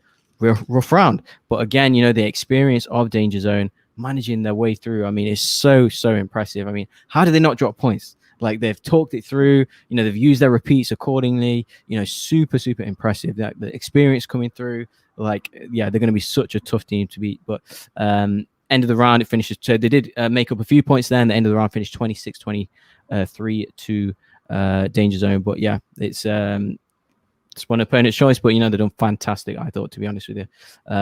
What your thoughts on the second round? So anyone that is in the Schmoedown now needs to look at what they did with opponent's choice there. They did not leave any points on the table. They didn't get nervous. They went down to multiple choice for almost every question. That's what you need to do. It's that moment of just like, yes, we got opponent's choice. We're going to get through this round. We're going to not leave points on the table. We're going to get through it, and we're going to trust instinct. The whole time there, it was Dan saying the word, my instinct is, and then just trusting it and going with it and getting the answer right. So I think anyone who gets nervous about getting opponent's choice or is playing in this league needs to look at the way that they did their round. Yeah, a fantastic communication. Honestly, I was so impressed with them as well, especially in that other match as well. They didn't have the great second round, with the whole release dates questions and stuff. So it was super impressive. And then going into the third round, Rocha's missed his 2-pointer, which is a Love Simon question. JT, playing fantastic as he has been since his whole comeback, hitting his 3. And then they've obviously Danger Zone's had to answer a couple. They've hit the 2, 3, and 5 as they kind of usually do. And then Rushmore managed to negotiate their way through the 5-pointer. I thought it was, again, good communication from JT. Kind of knew the movie, but Rocha got the name, so they managed to stay in it. But and obviously avoid the TKO. But Danger Zone, see out getting the Leaf Schreiber question correct. And then, crazy to see the kind of super excitement on Dan Murrell, how hyped he was and relieved almost, crediting Kaiser for the win. And then saying, these guys are calling me out, and he's beating him. Schneider, Collins, Rocha, they're picking fights with him, but he's ended up the victor. And then Ben kind of referring to Chance being like the JTE and Mike's kind of past his prime and like Rocha. So super funny. But overall, so before we get your thoughts on the end of the match, so I want to comment on people saying like Rocha maybe was the one carried this match, or the one maybe who was the reason they lost or something along them lines. So I completely don't agree. So obviously, if he would have hit his 2-point, it wouldn't have made a difference because exactly. They would have lost anyway. First round, they both should have got that, particularly that Steven Stoderberg question. So maybe you could say there. But people saying, like he's not got it anymore, that kind of thing. But I'll push back on that and say these guys just TKO'd Lightning Time. So what are you going to say? Oh, so if Rocha's passed it, what should kind of Irwin take a back seat now, or he just TKO'd Liz in teams and in singles? What is she supposed to? Is she not good enough to play anymore or something? No, that's not the case, is it? So obviously, she got being TKO'd by someone who was 3-1 last year, and she was nominated for the singles title, singles player of the year. So people don't know what they're talking about, in my opinion. So if they're objective and fair, they wouldn't say things like that, in my opinion. Anyway, I've seen a bit of discourse on Twitter and on the socials and stuff. But anyway, so your thoughts overall on Danger Zone, where they're going from here, where Rushmore, kind of their overall run so far. And your thoughts on this match. So like I said, you watch Danger Zone for round 2. I would say watch Rushmore for that 5-pointer there. The communication there goes, that's how you do it. You have one player who remembers the movie and can describe it but doesn't remember the name, and the other player who picks up the name by the description. That's great communication between the two of them. That's how you get a 5-pointer. That's like And obviously that's going to happen. We got 4 amazing players playing, 4 champions playing in this. So you're going to have moments like that you need to watch and learn from. To go to what you were talking about, Rocha, if you watch this tournament, the fact that, they got 2 TKOs going in, they, going into this match, played much better than Danger Zone through their side of the bracket. Because we saw with them with the movie release dates round 2 against Deception. Deception almost beat them. They were like 1 JTE away from beating them there. They just didn't have it. So the fact too that like anyone's going to give Rocha crap or give Rushmore crap, like look at what's actually been happening this season, because you don't know what you're talking about. You tell him, Gil. You tell him. So yeah, that's that. And obviously they move on to their match this coming Friday, which we'll talk about later. But yeah, we're going on to the pay-per-view section now. Now we've been waiting long enough. We need to see this man back in action. He is, ladies and gentlemen, in the chat. Let's give it up for the former Innergeekdom champion, the only player in Schmoedown history to defend the Innergeekdom title. Let's get him on. It's the man you've been waiting for this time. The chosen Chandru Dhandapani. Come on down, sir. Come on down. What is up? Hey, Thank you. I've been great. I have to do, and I'm actually at you. Like 2 other people have also defended the IG title, Hector Navarro and Jason Inman. I'm just the third. So I'm not the only person to have defended it, but like in the modern era, post the IG tournament, the first IG tournament, I'm like the only person to have defended it. And as we saw last night, it is a really difficult belt to defend. But yeah, I've been waiting to get back in the ring as well. Like I've been waiting to get back and talk Schmoedown too. Thank you. And we all miss you, man. Obviously, we miss you. Yeah, I don't believe you met Soul before, right? Yeah, I don't think. Yeah, I was gonna say I don't think I've met I'm Soul a huge before. Swag fan, and I'm a huge Chandru fan, and I don't think you get enough respect. That they don't give you enough respect in this league. These fans. So yeah, exactly. So I honestly, like every antic, all the dancing, everything. I love everything you do, Chandru. So like, you got a fan in me. Yeah, no Chandru haters around here, unfortunately. So yeah, so we're going to review the whole pay-per-view, Chandru. We'll do Jeannine and Marisol's match. I'm presuming you watched that match. I did. Awesome. So yeah, initially starts off with Grace calling out Jay Washington again. Your boy Jay Washington, Chandru. He's slacking on the job. I think I met him like a couple of years ago, like during the first draft near the comedy house. Oh, okay. I haven't met him. Not seen him since. What? No, I haven't seen him since then. Okay. Yeah, I heard he's the commissioner now, right? Yeah, some kind of weird shenanigans. Yeah, some strange set of events, and then he's a commissioner now. Who knows for how long though? Who knows? Yeah, he's struggling. He's struggling the role. So Grace is on his case, and then let's get into the match. So plenty of smack talk from them both. To be fair, very respectful. Jeannine saying she's kind of she ain't gonna stop me, kind of bigging her up initially, and then kind of going into she's saying she's more experienced, she's not been battle tested. I thought it was really interesting. And then going into the first round, yeah, absolutely perfect from them both, flying through it. Such a good kind of start to the match. Range of questions. So yeah, Chandru, what are your thoughts on kind of the overall? Just obviously, we've not seen you in a while. So what are your thoughts on Marisol as a player, and of course, Yeah, no, my thoughts on both Marisol and Jeannine as a player. Like both of them have belts in their future, whether it be singles or teams. So it was nice to see both of them have like the path towards the singles championship 2, right? Like even the start of the season, we were hoping we somehow Marisol would join a different faction, hopefully ours. But like of course Shannon had to like pull the trade of the season to like get her back, and which is what anyone in their right mindset would do as well. So it was really worthy trade. And yeah, her first match this season was also like against someone in our faction, so with Vinny as well. Like, so we knew how strong of a competitor Marisol is, and like we were trying to get that win as much as possible. But yeah, she's been a really strong player so far. And Jeannine is also this amazing player who's never had who's always like had like one bad luck question or something that trips her up towards the end of the match, despite playing really really good, and like despite having that potential. So this was the match I was looking forward to a lot. Yeah, and also Jeannine has become a totally different player with Roxy as a manager too, and I was excited to see more of that dynamic as well, like Jeannine sort of becoming an even better player with under Roxy's management. Yeah, definitely, and she stepped up like big time, and again that first perfect round, I just found the contrasting reactions very kind of interesting as well. Like Jeannine's then gone on to get really emotional, and Marisol's like, she just puts her board down and just another one. Exactly.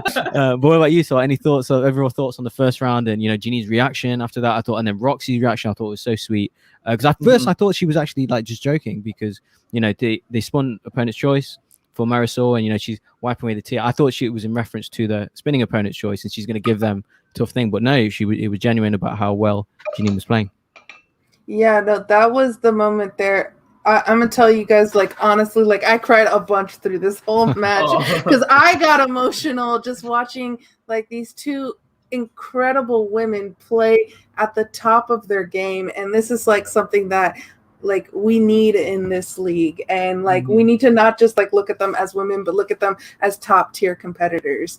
And the fact too that like that Jeannine was getting emotional, that Roxy there too, she's like, get me off the screen because I'm crying way too much. So the fact it's her senior year, as she says, and the first time she got a perfect round, I was so proud of her.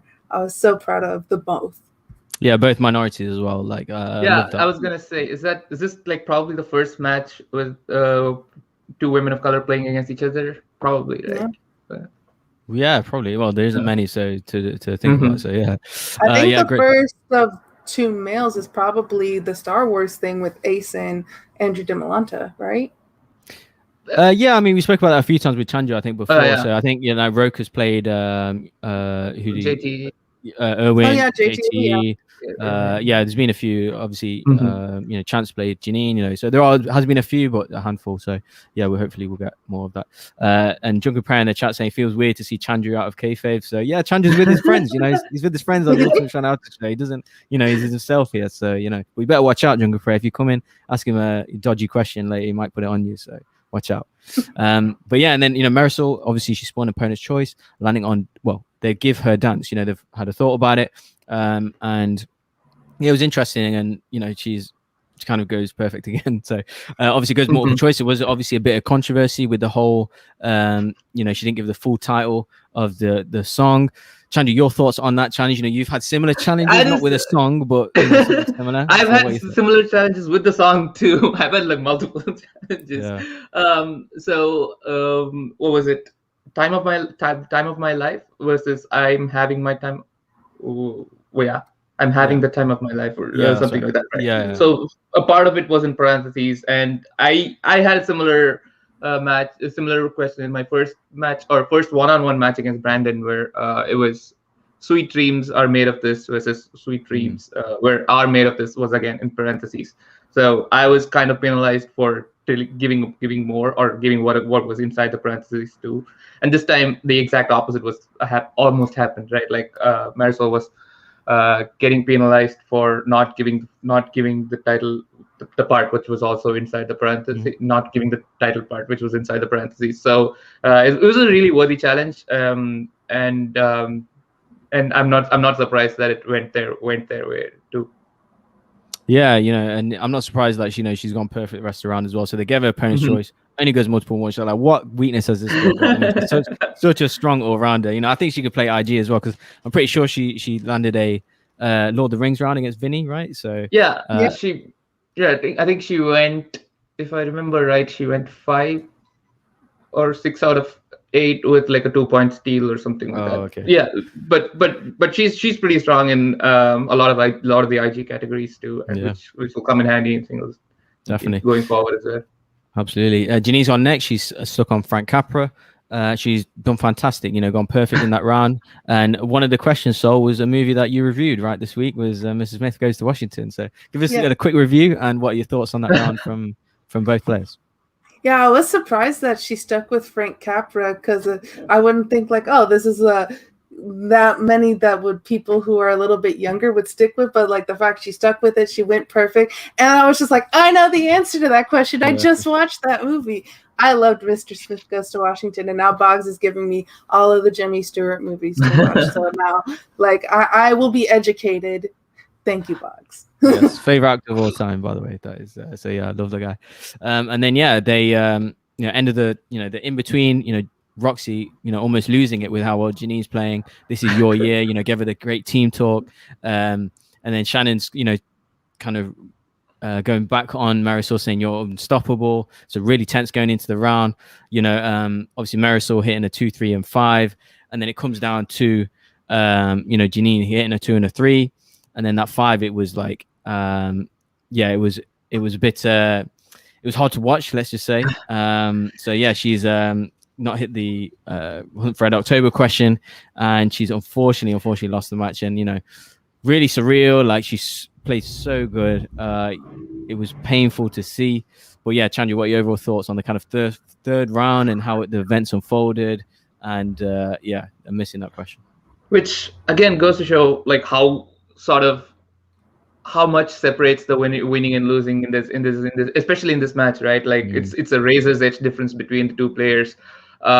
I thought like the 7 points in round 1, like in dance, I thought was impressive, and then Jeannine beats that with like a full perfect round without even going to multiple choice, and Frank Capra of all slices. So you always want to kind of have the advantage going in with the lead, but again, anything can happen. And also to think that Marisol came this close to losing because of going to multiple choice once, despite having like 100% accuracy. That's how close this game has become.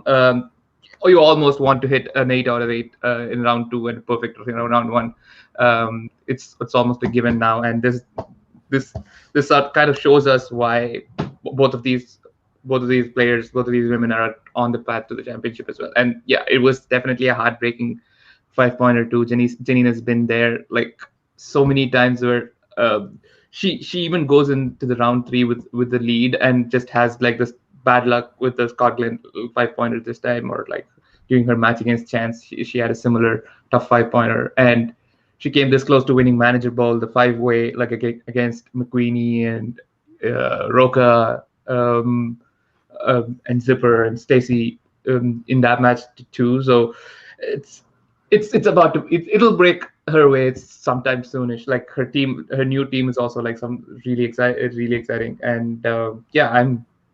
On the other side, I'm also looking forward to watching Marisol play Kevin Smith. Yeah, big time. And afterwards, obviously, we see the interviews, and Marisol's, extremely emotional, relieved because she was down as well. But as Shannon said, there was only one person that went perfect. As harsh as that is on Jeannine, but yeah, they said, they've reiterated, she's not had the breaks this year and previously, but this year she's really stepped up, and I think credit goes to Roxy as well. Like she's upped her game, put that good kind of training team around her, and it's coming through because she's getting the first perfect round. She's leading up until the 5-pointer. But yeah, it's that great equalizer. So, and overall thoughts on the third round and the kind of interviews, post-match interviews. Yeah, the moment when like Marisol was showing that emotion, because she's very calm, cool, and collected throughout the entire match, and then just that emotional moment there, that was when like the start tear. And then when you got Jeannine going, I really wanted it, Roxy, and that was when I just like started bawling. I was like, no, Jeannine.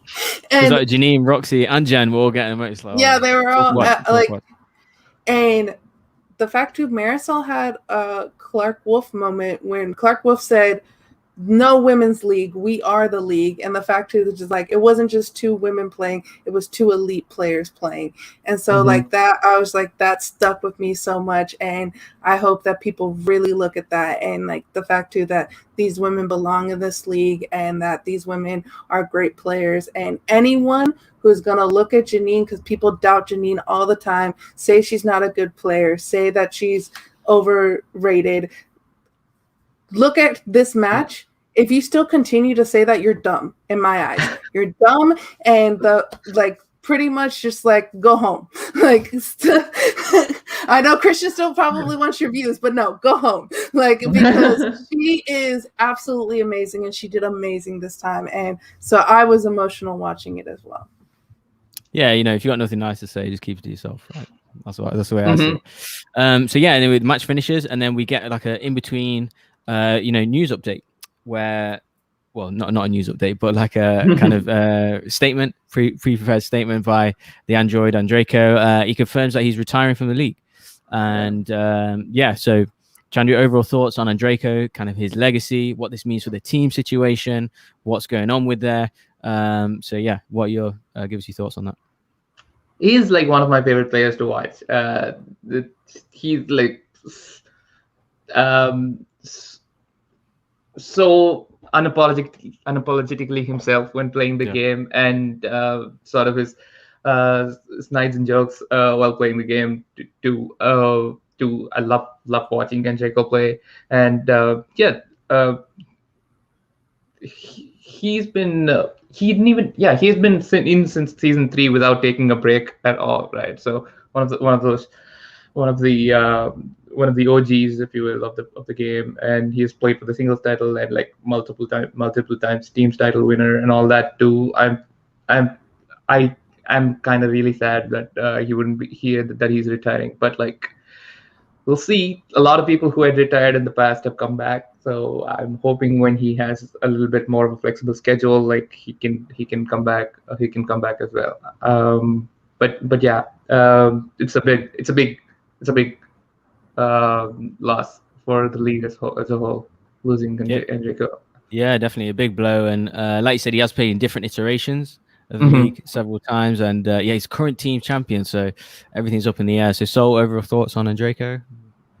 Yeah, it was a sad moment. I was like, no, because I love watching him play. I think he's hilarious. I think he's a great player. The fact too that he has, like Chandru said, has played for the singles belt multiple times. That is a team's champion winner 2-time, and the fact too that like he's cemented his legacy already in this in the Schmoedown. And so the fact that like I was like, oh, I'm not going to be able to see you again this year, but like Chandru said, we got Drew McQueenie back, we got Dan Murrell back, we get people coming back after they retired, if I could speak English.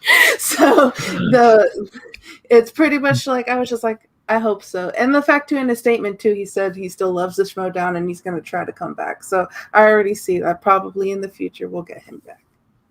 Yeah, hopefully so. As you said, it was just this year, so it's not a permanent retirement. He's just stepping away due to life, right? It gets in the way. Well, let's get down to business, Chandru. Let's get down to the title match for your old title. That you're the last kind of match involved. My past and future title. Yeah. Yeah, there you go. Yeah. So obviously going in, I want to know, Chandru, honestly, who did you have going in just before we get into the match or the promo stuff, I just want to know, going in, who did you have your money on? Funnily enough, I had Mike going in, not just because the dungeon was having a lot of points, and kind of needed the loss to sort of keep themselves, keep everyone else in the competition as well, and also because I want to be the only person who's defended in the modern times. I don't want anyone else to have a defense to their name. So I was like, okay, Mike can become a 3-time IG champion, but like the defense I kind of want that like defense legacy for me as well. So, and also based on the way he played against Damon, Mike has also stepped up his game since the new division is expanded and all that too. And he hasn't, correct me if I'm wrong, he hasn't played any singles or teams match leading up to yesterday, right? So he's had like his sole focus on the IG division too. So sort of that's 4 or 5 months of preparing for that, and you can see the results as well. And the other part was defending this belt particularly is really hard, and I did the mistake of playing conservatively throughout the match, and I was I was seeing Mara also play conservatively throughout the match, and yeah, we'll go through the match in detail. But yeah, I was hoping for Mike to win. Also because it'll be so much more fun to take the belt away from Mike than from Mara. You got that grudge match coming, right? You got the grudge match. Yeah, we'll talk about that. We haven't even played each other, but it's already we're already calling this a rivalry already. Yeah, but again, I actually agree what you said there about Mara, but obviously we'll come to that a bit later. I want to mention the promo first. I thought that was the best, probably so far this season. I mean, so many highlights. You obviously digital. The third match, in live matches, we've got studio matches, we've got the other wins, collectively who they've won and lost against, loads of highlights. So Mike saying I've made the league better, that old school kind of interview he had with Jen, I thought it was great. And really diverse first round where we've basically, they finished 8 each, potential challenge there. So before I get Chandru's opinion on that, so overall thoughts on the beginning of the promo, the first round, the flow of the game. What are your thoughts?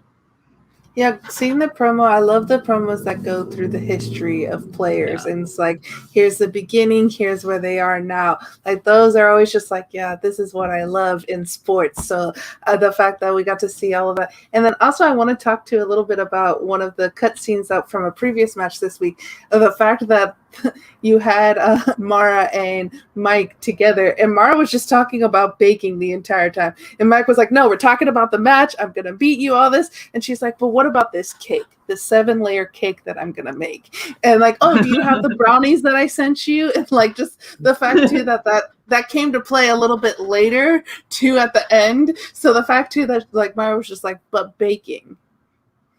It cracked me up so much. And then with Kalinowski, the fact too that he was just like, I don't want to make this challenge. I respect Mara too much. Let's not make this challenge. And it kind of seemed to get into his head a little bit, although as much as Shannon was trying to be like, no, don't let that get in your head.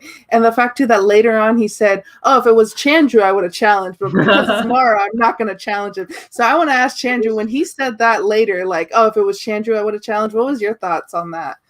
I mean, yeah, he should have challenged it regardless of who was playing, but like he's already thinking about playing me down the line, and I'm already in his head. That's a good thing. Like I don't have to sort of like work extra to do that. That's good to know.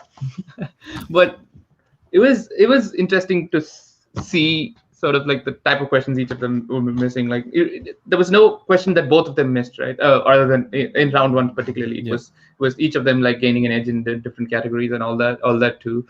And luckily it didn't cost him the game, but it very well could have with the Pioneers challenge. Like my challenge situation doesn't depend on who I'm playing. When I play the game, the gameplay is just playing the game itself, not the opponent. Sure. So yeah, for some reason he seems to want not go 100% against some players, which is fine as long as he's playing 100% against me, which is good, which he already mentioned he's going to. So I'm happy. Yeah, just a couple of more points on the first round. I noticed a few missed questions on the who said it, and there's so much kind of movies now to pick from. I just thought that was interesting. And any other kind of questions you thought were interesting in the first round, Chandru? So the who said it questions, I can say like one was the Star Trek question, and it was something like find hope. Which movie? Yeah, that was Star Trek Beyond. And Mike Mara got that. missed it too. And Mara's a huge it was Star surprising Trek fan. to see Mara missed a Star Trek question too. Yeah, and then there was a Pirates question that Mike missed on Stranger Tides one. Yeah, and then the Pinheads question, of course, and there was some other thing that Mara missed.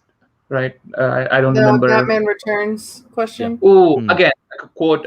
Name the movie from the quote type question. So it was surprising to see like what type of question. Like I said, what type of questions these people were missing, and there is like a pattern that even this year, like the type of questions that are being asked in IG,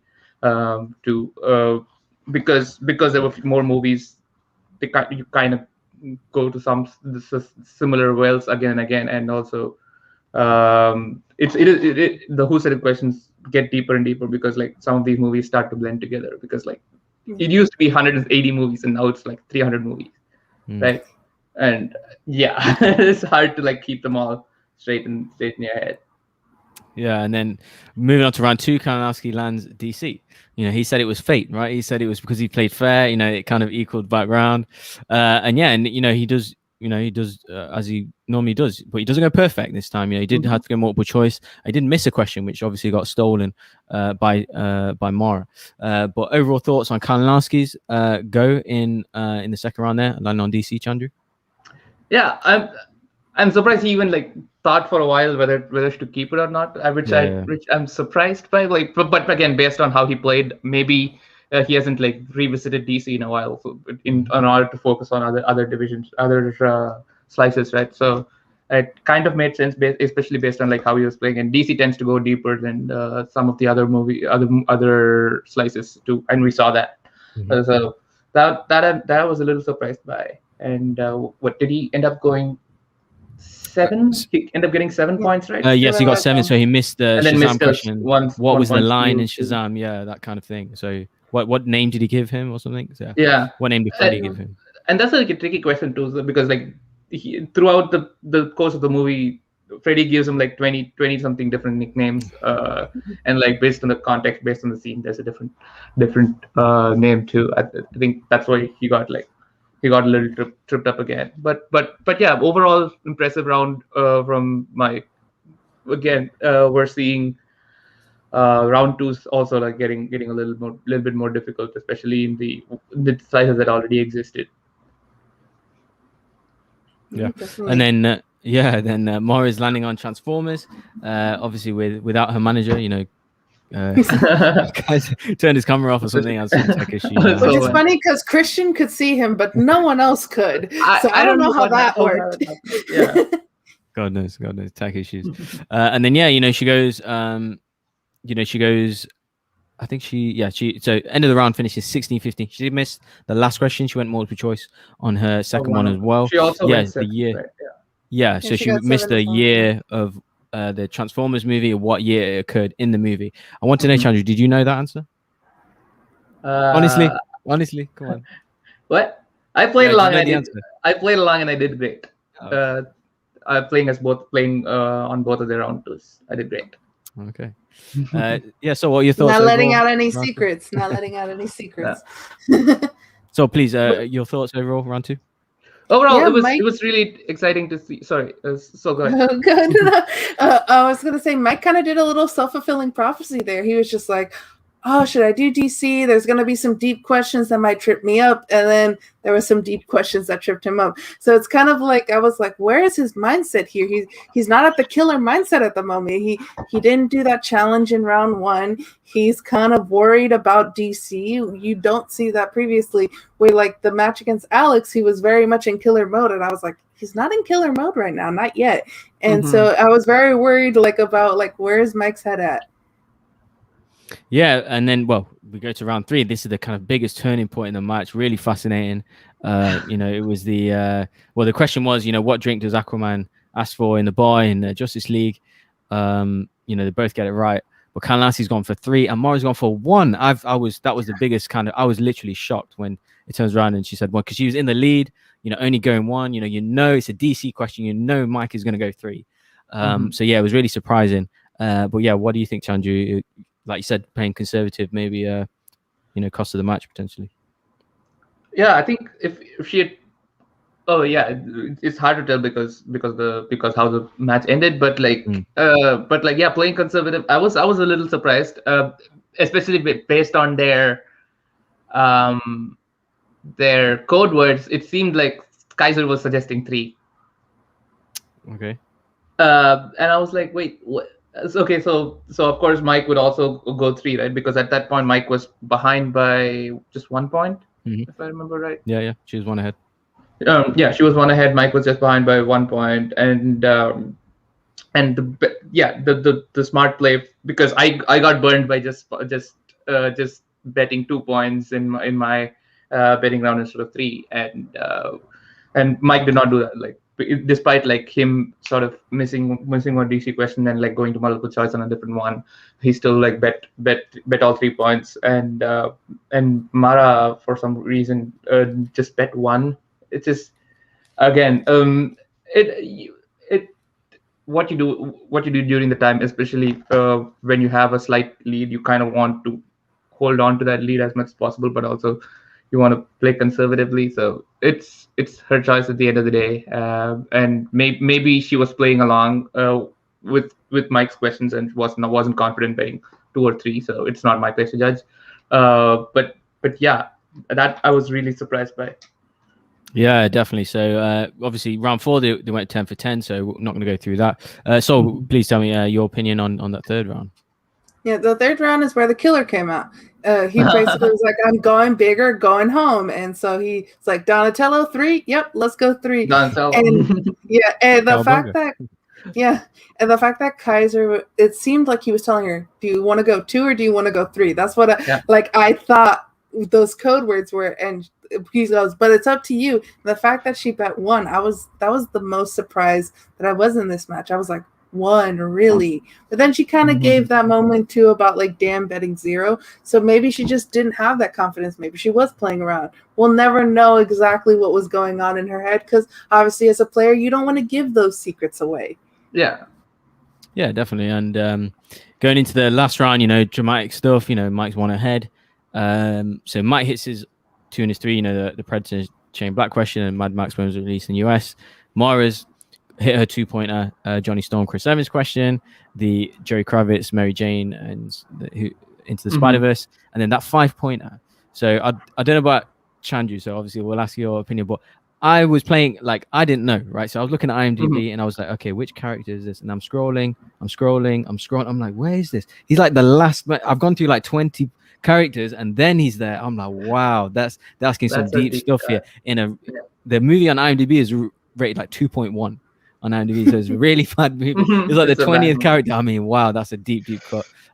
Please tell me what your thoughts, Chandru, on that 5-pointer. It was exciting to watch, because I didn't know if Mara was actually pulling a Bateman, because she's in the same faction of as Bateman. She must have she could have learned some trick. We do it all the time, right? Because even Mike was surprised that she like took all the time and didn't give an answer, because you never know with like new factions and new management styles and so on. Interesting fact was, she actually missed the Son of the Mask question in our round 1 in our title match, and that's right. And surprisingly, or like even if you watch the match, you wouldn't know Bob Hoskins played Odin, right? Like you have to like sort of basically take note of that fact. But yeah, it was a very valid 5-pointer at that point, and you never know what would have happened if she actually hit it, and because Mike has really bad luck with 5-pointers, especially when he goes into the last round with the lead.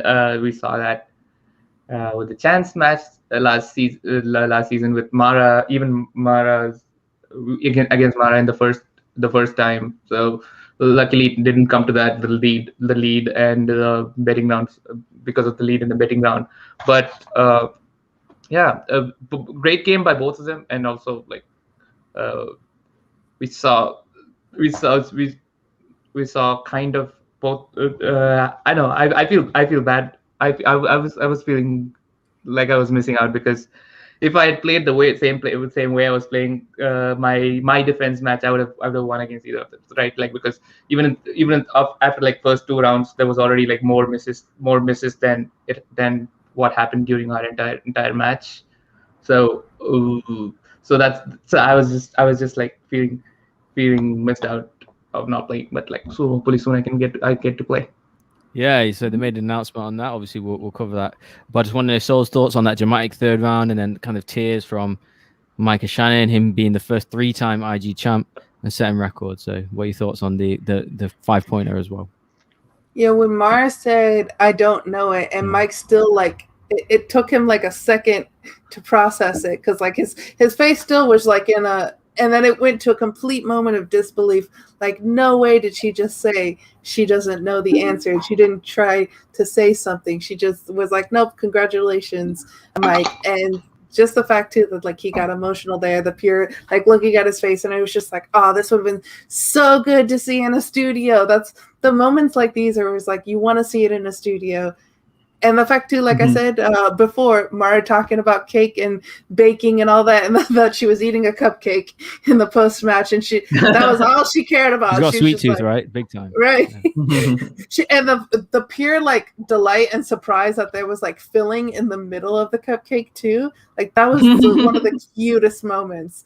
I was just like, you eat your cupcake, girl. You eat your cupcake.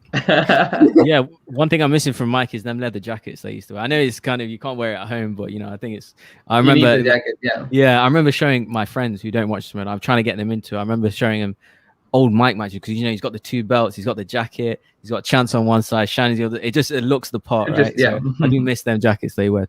But yeah, going, you know, moving on to his potential next match. So they did announce that, you know, Chance is going to play Robert Parker. The winner faces you, Chandru. And then obviously the winner of that match will play Mike for the title. Just confirm, is that at Collision? And what are your overall thoughts on that situation as well? I don't know if it's at Collision. So I don't know what the full card at Collision is going to be yet. But yeah, I'm excited to get back in the ring again because I have been just waiting and biding my time and like preparing even more in the past like 3 months since my match. So yeah, I'm really excited to get back in the ring again. Also, every IG match I'm just like watching along, just like shouting answers at my laptop. So it's about time to get back in the ring. Like I'm excited to play with Two questions before we're going to get to, we've got some rapid fire Discord questions, then we're going to get some Patreons in, but 2 questions. So one, who do you think is going to win from Chance and Parker? Obviously Chance has got that win. Secondly, you know, Swag are really struggling currently right now.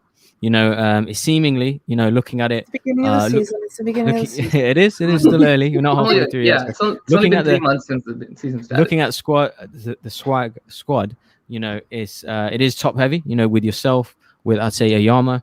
I put Lon in there as well, and Ace. It seems it maybe potentially quite heavily reliant on you four. So you're looking forward to kind of the challenge moving forward. Laura, of course. Yeah, absolutely. I keep forgetting she's in Swag, right? It's still, she is. It's still in between. You know, Chandru, you confused everyone. You know, what can I say? But yeah, what are your thoughts? Like I said, on that, who's going to win that match and overall Swag and what's going on this year? Yeah, who I want to win is, of course, Chance. Again, like I said, Dungeon. Dungeon doesn't need any more points. Yeah. We're trying to keep everyone else in the game, but because I've also played Chance before, played Chance multiple times before. It's a fun thing. But who I think is going to win is most likely Parker, because based on his first match, he's been like playing lights out recently, and also round 2s in a regular matches are like. Round 2s in title matches are like kind of on a different level compared to round 2 in regular matches, and he's been like knocking it out of the park with round 2 or in the one match against Brandon Hanna and like last seasons too. So that is what I expect between the two. Like he of course has the higher sort of accuracy too. So of course prepare for hope for the best, prepare for the worst, right? From my perspective. So yeah, that's what I think is going to happen. But regarding the Swag question, like I don't think we're a top heavy faction. Like our 9th pick or what was it? Not the 9th pick, right? 10th pick, basically. John Harris like played the game of his life in his team's match, and it just Vinny played amazing during his singles match. It came down to a tough 5-pointer. Eric had like a 6-point lead and like went to multiple rounds of overtime in IG. Again, came down to one question, one tiebreaker. And Jen played again amazingly in the free for all. She hasn't had a match yet, and Lon killed it against McKee. Of course, we already talked about him. So there's a lot of people playing great, and Brad also like played amazingly well. Like he just had some tough luck in the in round 2. So I'm not worried too much. It's only the beginning of the season, and like the way we're all positioned, like Paul is 2 matches away from playing for the singles title belt, Laura is playing for the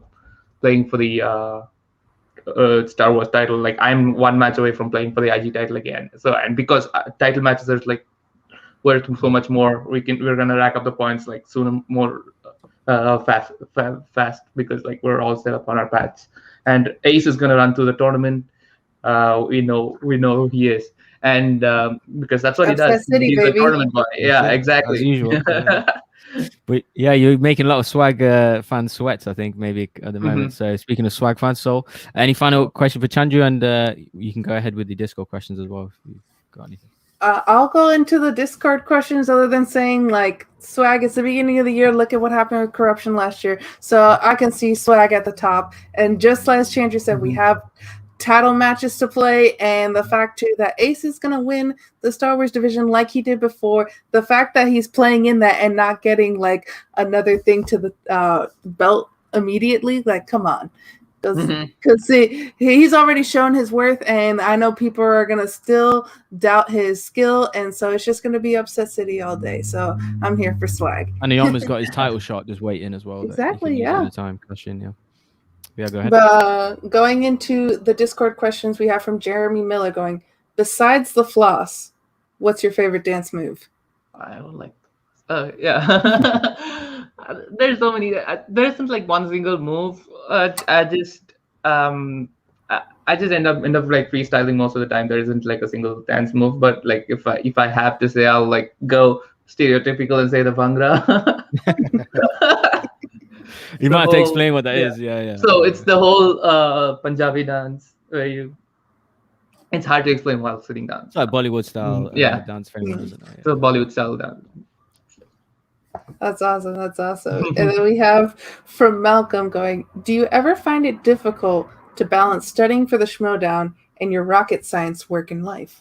Dude, yeah, so much. This past week or two, like work is kicking my butt a lot. So there's a lot of like backlog of matches I haven't watched. So the PvP I couldn't miss, but like there's still like some regular season matches that I have not seen yet, and it is really difficult because like especially because of the amount of time I put into Schmoedown as well. It's almost like a second job, and yeah, I try to be a perfectionist and like do a lot of work, even though I'm not expected to, or like even though I don't need to. So it is difficult sometimes, but then this feels, even though it feels like work, it is still fun. All of this, the preparing, the practice, the training, the watching movies part, it's still fun. Even though some of these movies I'm watching for like watching for like the 5th or 6th time, 7th time, whatever. Yeah. What would you say is the worst movie that you have to watch for IG that you're like, God, I gotta watch this one again? God, okay. Jonah Hex is was kind of what it was. Because now there's new ones, right? Oh, the new ones. Oh God. Thank you for reminding me of those. The Transformers movies are bad. Like, oh God. I just every time I watch one of those movies, like especially of the Michael Bay 5, I can feel my IQ dropping a little bit, and I'm like, no, I can't afford this. Rocha just woke up in a cold sweat. He was just like, what? I mean, there are like 3 good Transformers movies. Only one of them is directed by Michael Bay. All right, Bugs, we're ready for the patrons to come let's get the patrons in. You know, we've got some big fans of yours here. First up is Mr. Drunken Prayer. He's come on down, sir. Sorry, I've been wanting to be on my best behavior while I'm here. You don't have to. Chandru can take it. Trust me. You might. Nah. I'll be nice to you, Chandru. Don't you worry. Go ahead, man. Next question. We've been more. This is kind of a 2-part question. One, being in the IG, I'm going to assume you're a comic book fan. Yeah. Comic book movie fan. I haven't read comic books much. Like, well, that kind of negates my next question, no. Which was going to be if you had a comic book, or I guess in this case, comic book movie we'll go with to recommend that everyone has to see or read? What would you go with? Yeah, one of the underrated ones. I don't. Although if it is now like turning back around to becoming a cult favorite, is Scott Pilgrim vs. the World. If you've not seen it, I like recommend it so much because underrated Edgar Wright movie. It's one people forget about a lot. Exactly. That is like my go-to recommendation because like most DC Marvel movies people have heard of or at least have seen. So yeah, Scott Pilgrim, I can watch it. I can just keep watching it on loop again and again and again. I love that movie. And also Kingsman: The Secret Service is a really good movie. Oh, movie, yeah. But yeah, it is also like based on comic books. So those two would be like my recommendations. But yeah, again, like I never got into comic books per se because like it wasn't a big thing in India where I was growing up. When I was growing up, I would just like read like regular novels, like from Famous Five and Harry Potter and stuff. So I didn't spend much time like reading comic books. Again, by the time I came here, I was already like too old or busy to get into comic books. Like I know there isn't any age to get into comic books, but I was about to say you're never too old to get into comic books. Yeah, I know. He's a rocket scientist. He's got all that to do as well. Yeah, I'll give you 2 recommendations then if you want to get started. One. Oh yeah, for sure. Sandman. Yeah, you have to read that. And Preacher. Okay, nice. If you've got a sick sense of humor, then you'll love Preacher. Oh well, another comic book, Invincible, right? Have you saw Chandru's? I loved Invincible. That's the other recommendation I would make, like for TV shows. I've fallen in love with the character and like the whole story. I might like go back and read those as well. Yeah, no spoilers. There's some stuff that I'm waiting to see how they're going to adapt that to screen because it gets much darker. Don't spoil it. Don't spoil it. No, don't worry. And I would say too, a great comic book recommendation is Saga with Brian K. Vaughan and Fiona Staples. That's my favorite comic book out right now. Okay. Wait, you said Fiona Staples? Yeah, Staple is the artist. Fiona Staples. Yeah. Okay. Thanks so much, Jungle Pro. All of those down. Thank you. No worries. Thanks for having me again. Yeah, no problem, man. Next up, we have, I think he calls himself Mr. Canada. I'm not sure if that's right. But it's Canada Rocks. Come downstairs. Yeah, Canada friend. Good to see you. You're muted, by the way. Mute. I apologize, muted. Here I go. I was saying all this stuff. I could promise to be on my best behavior, but my best behavior is still awful. So, Chandru, that's what I say always. Exactly. Yeah. So, Chandru, first of all, I speak for everyone, and I do. And if you disagree, you're wrong. That we missed you, and you're fantastic.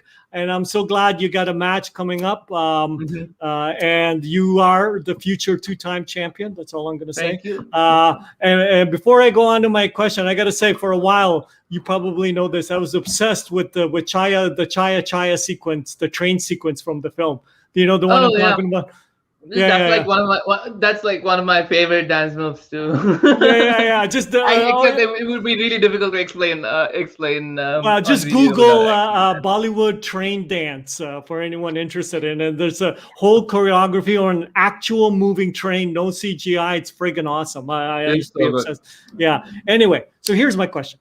Very simple. You're known as an IG guy. So my question is, as far removed from IG as possible, what like 3 films do you love that are not even remotely IG? Oh, you can do it. I know you can. I believe in you. Okay, yeah, 3 films that I love that aren't even remotely IG. Mrs. Smith Goes to Washington. No, I'm just playing. That's a really good one. I'll stick to Hollywood just for the sake of this question. Okay. Because if I do Bollywood movies, of course, they're like so far distantly removed from. No, do one, Chandru. I want to hear one. Do one. Yeah, do one Bollywood. Okay. All right. So, let's see. Get Out, Mean Girls. Oh, hell yeah. Parasite. Yeah, that's as far removed as IG as possible. And then one Indian movie. It's called A Peck on the Cheek. At least the English title is called Peck on the Cheek. It's called Kannatthil Muttamital. What year is that from? Like, is it? It's like probably 2000s. It's is it a Tamil movie or is it? It's a Tamil movie. Yeah. Okay. So it's like South Indian movie as opposed to Bollywood. Bollywood is. Like okay. I'll have to check it out. Anyway, good luck. I am looking forward to your match, and you are going to be the next 2-time champion. Anyway, and I hope pretty soon there's an actual brain surgeon that shows up to the Schmoedown, so then you can play the brain surgeon, and we'll finally find out who's smarter, a rocket scientist or a brain surgeon. Awesome. Thank you, man. All right. See you guys. See you. So Chandru, it's the part of the show, where we give players an opportunity to cut a promo, call out anyone, anything you want to address in the Schmoedown. Bear in mind, Mike has called you like I'm not sure if it's a wet weasel or weasel or something like that a number of times. So is there anything you want to say to the champ or anyone else in the Schmoedown? Please, the floor is yours. I just want to say, Mike, hey, congratulations. Hold on to that belt because that belt is coming home back here again. The belt is like a fickle mistress. It doesn't like stay stable in a particular single location for too long, but like the only stable relationship it had was with me. So the belt is coming back. You're a 3-time champion, which means you won 3 title matches, but you're also going to lose 3 title matches soon. Bye.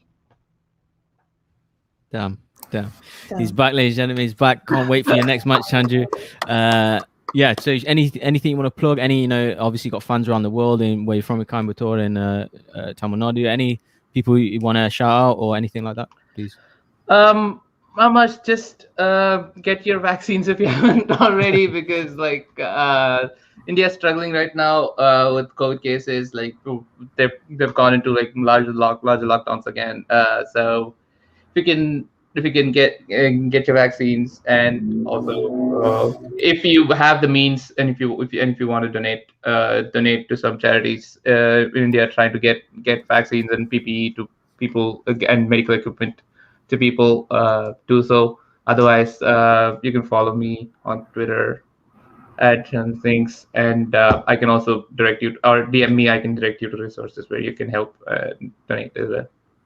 Yeah, well said, Chandru. Put the link in the chat as well if you want to, if you have any links or anything like that. And good luck in your next in a studio match or cosplay, because I think you cosplaying is Loki. If you take the hair out, you got take the band out your hair. It looks like you got the Loki. I know, but like I would have to. It's not just with the hair. Like we need to go beyond that to like get the whole costumes and everything. So I can't wait to get back in the studio as well. Like hopefully, so I can do like full cosplays. There's only so much you can do in front of a webcam. Sure. So, any final messages for Chandru? I'm just so excited to see you play, because the fact that we had you only at the beginning and then all this time without seeing Chandru play is like, oh man. So I'm so excited to see you play, and you're gonna win. Yeah, you're gonna get that belt again. So that's what's gonna happen. Said it. Thank you so much. Chandru, thanks so much, man. Keep representing, Indians out there. Obviously got a lot of fans. So thank you for doing it, man. So yeah. Get that belt back, man. We need you. It's coming back. Yeah, there's actually an empty spot in my table to put the belt back again. Yeah, thanks for having me. This was a lot of fun, like hashing out data matches, data PPV, and good to meet you, Sol. Good to meet you too. Thanks, Chandru. See you, man. Bye. Yeah, how cool was that? So yeah, that's so cool. So 5 cool. matches. Yeah, so you glad you met your. I think you're ticking off all the swag people, right, one by one now. Yeah. So yeah, let's gotta tell them all how much I love them, right? Why not? Start from the top down, just go through them all. Yeah, but yeah, let's get to next week's matches. There's another big 5 matches. So yeah, let's get Sean in. Let's kind of make our predictions. How you doing, Sean? I'm good. Great show so far, guys. Thank you. Good. So we're gonna. So what were the kind of results last week? So you got the. Yes. So. Right now we have John Barr in last place with 26 points. Then we have Colin with 29 points. I'm beating him now. I got 30. I'm out of second to last. I'll give you a Zemo dance for that one. Yeah. So I have 30 points. We have Sean with 34 points. And Boggs is now single-handedly in first place. He's broken that tie to having 36 points. Yeah, how's the gap, Sean? How's the gap? Yeah, we'll see. Just playing. I might go in 5 this week, so you can't talk. We'll see. But yeah, so Sean, if you want to run through the matches, please. Yeah, so first is going to be the Star Wars match with our boy Andres Cabrera versus That Sean was Sullivan. so bad. I know that was terrible. Don't So bad. go. Andres Cabrera. Yeah, Andres Cabrera. Bugs, we got. I didn't really get it. Like, it's been a long time coming, man. Like, the guy carried the game on his back for such a long time, and for me, I am never ever going to pick against Ace. I'll tell you now. I don't care who it's against. I don't care what situation. I don't care what division. He's earned that respect, and yeah, damn right, I'm picking him to win this match. So yeah, I'm going for Ace. So exactly what Bog said. I can't say it any better. Yeah, I'm not gonna say anything, but I'm just gonna say Ace. But John and Colin. John picked Ace as well. So as far as we know right now, we all picked Ace. So nice. Well, that's great. Moving on to the Innergeekdom match. Boggs. Well, actually, I'll start with Soul first. Who you got, Soul? Innergeekdom match. That's Paul Walter Hauser and Josh Horowitz. Yes. Nope. No, Okay. that's Mark. That's not. That's not an Innergeekdom match. Innergeekdom is. Yeah, Mark you're not going in the order, Sean. I'm sorry. I apologize. It's okay. Innergeekdom is Mark Haas of the Finstock Exchange against Jacob Wittenben of The Usual Suspects. Yes. Oh. Go ahead, Saul. My bad, Saul. Guess I'll go with Mark Haas because I don't know anything about either of these. Yeah, it's rough when they're both rookies. Boggs. To be honest, Mark has to walk past me in the street. I wouldn't know who it is, so I can't pick someone like that. I believe that Jacob has done some interviews and stuff, so I think he's fun leaguer. So I'll pick him because I believe he has more experience in playing. So I'll go for him, Jacob Wittenberg. Yeah. This is hard because again, both rookies is really not much to go off of. But I know the Finstock Exchange has been doing well. I guess I'm gonna go Mark. That's only on how well the Finstock is. Nothing about Mark specifically, though, unfortunately. Yeah, all good. And John has Mark Haas, and what does Colin have, Sean? We haven't gotten Colin's picks, so we're just gonna keep moving on. Who cares? Let's move. No, just. Oh gosh, okay. We'll go to the singles match next. So you go, Sean. Who you got? That is going to be Paul Walter Hauser versus Josh Horowitz. Seeing as how well Josh played in the free-for-all, I'm going to have to pick Josh. Boggs, you go? Yeah, so same reason. Not just in the free-for-all, in that match when he played with Perry against Rushmore. Like, he played great, I thought. He was the A player in that match. So I'll go for him. He's obviously got the more experience there. But just randomly thinking about Paul Walter Hauser and, his CV, his list of movies that he's got is unreal. Like, all of them are absolutely wonderful. All his TV series as well that he's worked at. So just randomly, side note. But yeah, I will go for. So it will be nice to see him just generally play, but I'll go for Horowitz, no doubt. So, I'm also going with Horowitz. Excellent. And then I believe John went. Paul Walter Hauser. Okay, cool. All right. So the next one is going to be the team's #1 contenders match between KOrruption, which is Mike Kalinowski and Chance, versus Danger Zone, which is Dan and Ben. This is a tough matchup for either team. But if I had to pick one, I'm gonna have to go with Danger Zone. I think they're just on a run. I think whoever was gonna come out of Danger Zone versus Rushmore is gonna beat KOrruption. So with my logic, then I have to go Danger Zone. So your thoughts? I'm going with KOrruption. Because I think that there's only so much luck that can happen. And the fact that they almost lost to Deception, I'm going with their teammates in KOrruption. I think this is Chance. And I think like Mike has played so well on IG that he's stepping up this year. So I have a feeling that's going to be KOrruption. I mean, you can't go wrong either way with one of these picks. Boggs? I agree with Jungle Pair in the chat. My heart says KOrruption, head says Danger Zone. So just on a side note, because I don't think I actually mentioned it, like I've got to give a shout out to Kalinowski, 3-time champion. I mean, he has lifted this league up. His promo stuff, his gameplay, his showmanship, like what an overall player. Like I kind of want him to win, but I just think the form that Danger Zone, and they've got momentum going in. KOrruption haven't played as a team since they lost the title. What was that, November? So it was before Spectacular. So not even sure when that was filmed. So it could have been before November. So a lot of way to go to wait.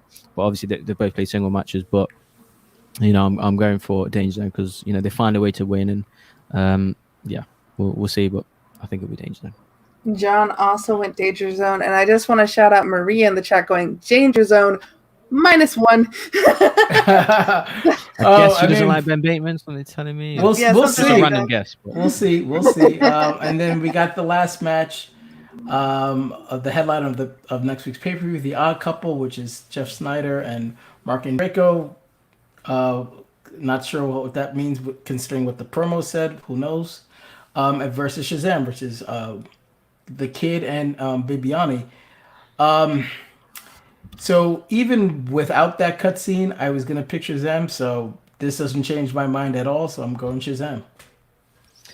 I mean, I believe there's an announcement on Monday what actually the situation is, what's going to happen. Yeah. Mm-hmm. But yeah, either way, I think I would have gone Shazam anyway. How they played their last teams match, and Odd Couple again have not played in such a long time as a team. So the way Shazam are playing at the moment, I mean, they've got all them wins. Like, I'll definitely go Shazam to be becoming a 2-time champ.